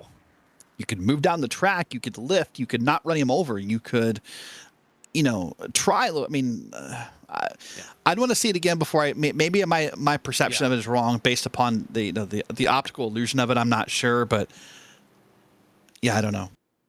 Well, to the race I know itself, I'll get a message about it, so I'm going to study it closely because I know that the subject of that conversation will be sending DMs with their opinion of it. Regan Jr., by the way, run the race up pit road. Holly, Bowie. The top 3. Kalen jumped to 4th, and Phipps back to 5th. A big pit exit for Regan Jr. in that race off the lane. Here is a look. Remember, Bowie came in as the leader. He and Phipps both missed it. Yeah, they both missed it. I talked about that, I think, during the truck race earlier about the dangers of pit road. The more you go down there, the more you open up the possibility here. And of course, other front runner Scruggs out, at least with that required repair, and is not done. He is now back out on track, I believe, or getting pit road work still done. James Morgan still getting work done. So a couple of our front runners are also towards the back now. So this top 5 is gonna kind of change up a little bit. Tire warming coming into play already, but you know who also is in the conversation with under 7 minutes to go for the shootout? Holly. He was the quickest driver mid-run, especially in this race. Does he have short run pace now when equal tires is going to be a huge question. By the way, another dark horse up there. We've seen him sort of in the back of the shots all night, but look back there in P4, JP. That's Mark Kalin back there in P4, having a solid run so far. We'll see if he can maintain it, but it's a great run. But that's that Bradley showing all the monitors off there. That's 1, 2, 3, 4, at least 4 different monitors there. I see a track map. I see the sim. I see a couple other things there. It's kind of hard to tell with the glare, but it's a nice room there. But yeah, Mark Kalin back in P4. He'll start right behind Bradley Holly. We'll see how he can fare here with about 6 minutes to go. So coming up to the restart is the Winnebago drivers. Well, it looks like they're trying to make the tires bounce. I'll say to that. We'll see if that works for a racing condition. And we'll see who's able to capitalize here for a late race restart. About 5 minutes to go when the green flag waves. Who is your pick? Oh, I don't know. It's going to be chaos because it's going to be the last restart. There's no way we get it going again. I'm willing to bet it's someone between 5th and 10th. I'm going to go like a Dunkelberger. I think this front field races really hard and maybe they create their own problem. I don't know. This is buckle up, folks, because this is the last restart. We will not get going green again if a yellow comes out. Drivers being reminded, go where the restart zone is. There it is there. Green flag is out. Down to under 5 minutes to go. Regan Jr. with clean launch. Bowie looking for second. Holly looking to try and fight back quickly. Can't for now. As up in the wall goes Lumendick. Him out of the corner here. Everyone now still too wide. No one make a move. There's the wreck. Dustin Scruggs gets turned around by the 60 of Colton Lane. And this could be borderline for if this is the race or not. We're under caution. Yeah, this will be close. Let me take a look here. Laps a second ago. I don't know. We might get it going green again. I don't think so. I think we're done, but we'll wait and see. So with this, Regan Jr., the race leader, over Bowie, Phipps, Hawley, and Knight. Back to 5th. And with 4 minutes to go and the pace laps averaging about 1 minute and 30 seconds, this could be very tight. For how many laps, if any? What a great recovery for Knight, by the way. Be up there in the top 5. Had that rough night, slapping the wall a few times and scrubbing some paint or some chrome off of the car. But, you know, whether we finish with this run or not, there's, I think, Terry Radford maybe getting a lucky dog here. Is that what's happening? I think so. Yep. Yeah. He's getting it lined up for it. If he touches that line early, he's going to be unhappy. But regardless, Daniel Knight, what a solid run and a solid recovery. You know, whether we go green here or not, to get back to the top 5, it's a solid move. So 3 minutes and 20 seconds to go on the clock. Terry Radford confirmed lucky dog. Is that allowed via the rule book is going to be a question. Per the iRacing rule book, that is technically a legal move as long as he doesn't touch past the pace car. Whether it's a real life rule or not, at least per iRacing, that's a valid move. I don't necessarily care for it, but that's a different topic. But regardless, Regan Jr. tonight, 69 laps led. He's been the car much of the evening. Brandon Bowie, though, you can argue has been the car 1B in terms of the pace. If it went green, we might have been talking about Bowie taking the win with the long run pace again. And on the radio, Terry Radford just asked the whole field to pit. Yeah, whatever. I mean, we're 2 minutes to go at the line, 2 to go. We'll wait for the admin call. I think it's going to be an admin call. I think there might be a 1-lap shootout. I don't know. We'll wait and see when we get around here. So I think we'll be 2 to go this time by. And last time by, the pace lap was 1 minute. So this is going to be darn close. So race control just told the field it's going to be really close on time. Look at the black box. Follow iRacing instructions. It's going to be very razor thin here.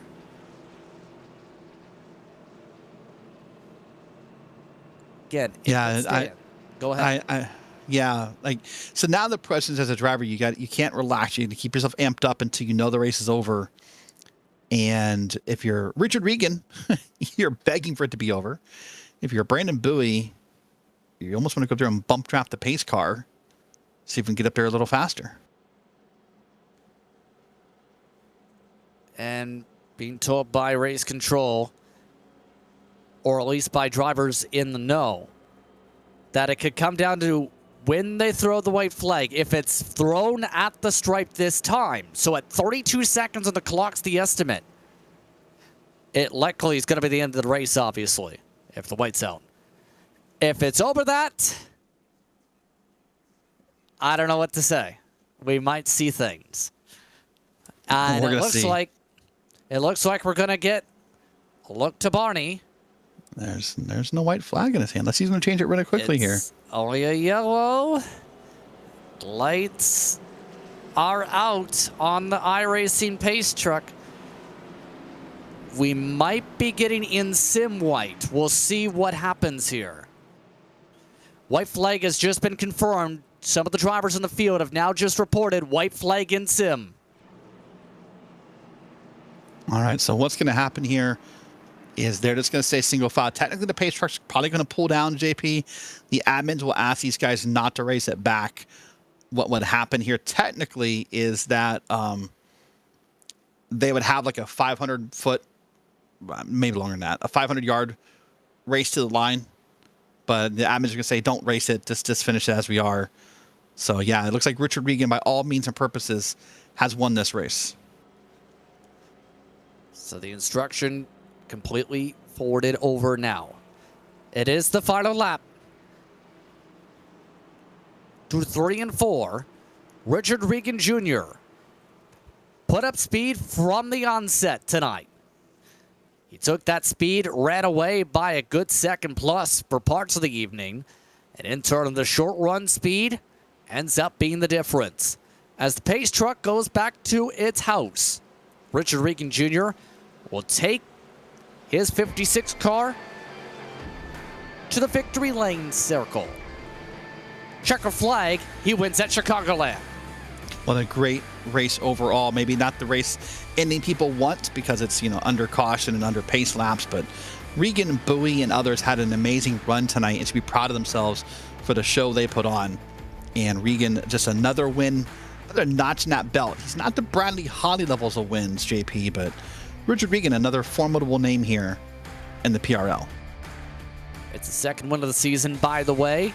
That evens him for the most wins this season with Bowie. We've had 3 different winners in 5 races so far from 3 different organizations. And race control, by the way, will have to finalize the results. A couple drivers did end up getting black flags in sim, so this could make the unofficial results look intriguingly different in the next moment or so. But we can tell you this, the 56 is the winner of the race. Yeah, Richard Regan, I said, a great job here. Part of Regan Bogue Motorsports, did a great job, although maybe his teammate did not have a great night. The 56 going to burn it down and celebrate here at the start-finish line. So Richard Regan Jr. once again gets the W here tonight. And for Regan Jr., that's his 31st win on Wednesday nights. He's just 3 away from upseating Abner Acosta. And that win total in PRL's Wednesday night oval history. Once again, unofficially, Richard Regan Jr. picking up the win here tonight. Here's the look at as the results come through unofficially from the sim. Bowie and Phipps, your top 3. Holly, Knight, Kalen, Dunkelberger, Lowendick, Evans, and Silver, your top 10. Matt Gagnon finished 11th after being the top 5 driver much of the evening. He is next along with Danny Cervantes, Adam Zepke, Thomas Sink, Westerfield, Begin, Gayer, Doug Evans, Joey Tebbin, James Morgan, your top 20. 21st, Nick Bayer, Colton Lane, Ted Harry Radford. And the driver's laps down, Scruggs, Bogue, Emery. Robbie Huntley did set the fastest lap to get a point, but it's Regan Jr. who gets himself a win tonight after starting outside front row. He's just finishing the celebration right now. Looks to finish up the discussions in the next moments or so. Why don't we go reverse order in turn tonight? Andrew Phipps is the first standing on by from the third position. Andrew, a 2-3 for you and your team this evening. Talk us through the race from you. Yes, you stayed up front most of the night. Well, didn't really know what to do. I was kind of basing it off of guys around me. I was just trying to save some tire, but I felt like I was quick. I think I was doing a pretty good job of saving. I think I was catching Regan there before the pit, and I pitted about the time I wanted to, and I just slid through my box. Just the advantage of pitting a couple laps before the other guys. You lose that when you slide through the box, and then they're right with me and they have fresher tires. So I was kind of in a world of hurt after that. But I don't know. I had a blast. I was just car was really fun, hard to drive. I could make it tight. I could make it loose. I just tried to keep it clean and keep it up front. So in turn, for this season, how would you describe it from your perspective with Bowie Esports? Brandon, of course, a championship contender, but you're one of the dark horses, technically, you can say, with the championship, and once those in the top 5. Well, my goal is to run top 3 every week. I've got some learning. I'm kind of new to this car, and I'm new to the league, so I don't want to ruffle any feathers. I'm just trying to run clean, run hard, learn, figure it all out. But I plan on running top 3. I know that there's two guys that finished in front of me they're really experienced and they're really fast. I think I can run with them. Bowie and I practiced 2 days ago, and felt pretty good.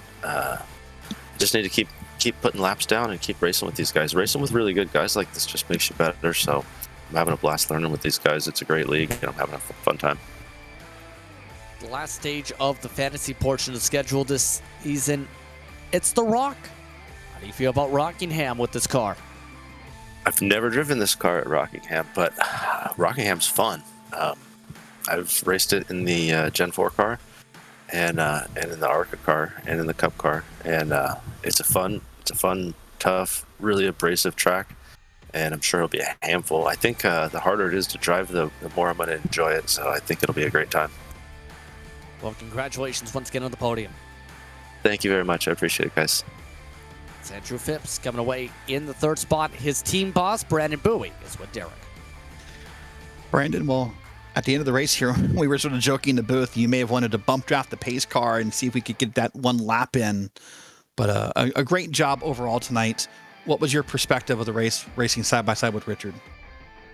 Yeah, I mean, the racing is always good between me and Richard. We're clean, fair. And I just honestly just didn't need that caution to come out. Not really sure what the issue was, but didn't need that. And then the caution that happened basically right after the restart pretty much killed all hopes. So, P2, unfortunately, that's the first loser, is what they say. So, just gotta go back to the drawing board for next week and try to be better. So you came into tonight with the points lead. You got the lap lead. You got the P2 result. We'll wait and see now. Of course, that drop week added in after week 5. We'll wait and see if you come out with the points lead. But a strong run so far. But next up is Rockingham. I guess nowadays maybe we call it a fantasy track. Maybe we don't. But what are your thoughts on that track? Rockingham is not my best track at all. And I would agree, it is a fantasy track at this point.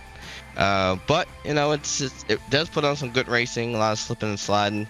It's going to be a long week of practice, I will say that, of just trying to get dialed in to understand, tire wear, tire heat, that type of stuff. So it's going to be a challenge for sure. But I'm pretty sure that myself and my teammates will do everything we can to try and be competitive for next week.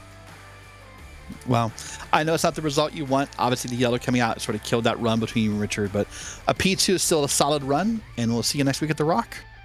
All right. Thanks, Derek. All right, thanks, Brandon. It's Brendan Bowie coming away second tonight. First spot tonight, going away Richard Regan Jr. Richard, win 31 on Wednesday night.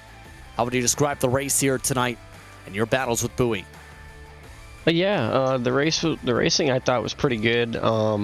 Brandon races me clean every week that we've raced against each other so far. So, I don't really expect any drama to happen between me and him. Obviously, at some point, something's probably going to happen because we race pretty hard. But, we try to be fair to each other and give each other the lane and just not do anything dirty to each other. So, yeah, I thought the racing was pretty good. The car kind of felt kind of weird to me. In that first run, I didn't feel like I really burned up anything. And then all of a sudden, it started stepping out right before a throttle in the center of the corner. And it's just weird. I'm still trying to figure out this dynamic track and haven't had any time to practice. I literally joined this session with no practice today. So hopefully pretty soon I can start getting back to practicing and we can start having more strong runs. So in turn, though, what's been the most tricky part in trying to battle with someone like Bowie throughout the season? Because he's been one of your championship rivals. He's been stronger on the long run in some of these races. What's been the biggest challenge to be able to hold him back? Honestly, I think he obviously he's a very talented driver. He used to be in the, a pro driver on iRacing, so he knows the ins and outs of competing at that level. And honestly, I'm pretty sure he puts in a lot of practice every week. And I think the only thing I'm lacking right now is seat time, and it's just because I don't have the opportunity to practice right now. But I feel like the more I get comfortable with the car and the more races I run with this dynamic track and this tire model parameters that they changed, the stronger I'm just going to be. And season one for me is more so to have fun, and then I'll start focusing up pretty hard for season 2, 3, and 4 coming up here. So the Rock is the next race that's on the circuit, though, for this season. How do you feel about your confidence levels for going short track racing at the Rock? It's Rockingham. I don't think I've ever driven the Grand National car at Rockingham. I've driven a Cup truck, and it's definitely not even in the top 20 of my favorite tracks. So hopefully this weekend I can have some free time to put in some practice and at least get comfortable with the car, and then just have a good strong run on Wednesday night. Well, congratulations once again on the run tonight, Richard. Thank you. I'd like to give a shout out to Mission 22, Multiple Sclerosis Society, Neonism Paints. You need a paint, go to facebook.com/Neonism and tell them the PRL sent you. For those of you who do your own paint schemes, the new Cup car bodies just came out, and we just uploaded the new metallic layers for those cars. So if you're looking for a metallic layer, check that out. Race EPI, JZ Photography, and everybody at Regenboog Motorsports and RaceSpot. Well, congratulations on the run tonight, Richard. Thank you. Richard Regan Jr. gets the victory here tonight. It's his second of the season. Like the entire time to speak with us. Here's a look at the schedule. The Rock is next.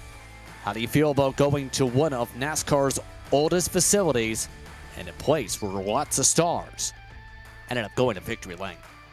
We know sort of the exciting part about going to that track, maybe, JP, will be the uncertainty that everyone we talked to had about the place. It could be maybe a result that's different than what we're expecting. Tonight, of course, the race was great, JP. Maybe painted with the brush of the yellow flags at the end that sort of spoils the ending. But next week, as you said, is Rockingham. It's a beautiful track. Same RaceSpot time, same RaceSpot channel. I'll be there, JP. Should be a fun one, to say the very least. Next week we'll see how things play out once again from The Rock. But in turn, it's time to say goodbye. For my broadcast partner tonight, Derek Watson, for producer and Dane Beard, just for saying so long. Enjoy the rest of your evening. You've been watching the PRL's Truck and Grand National Series.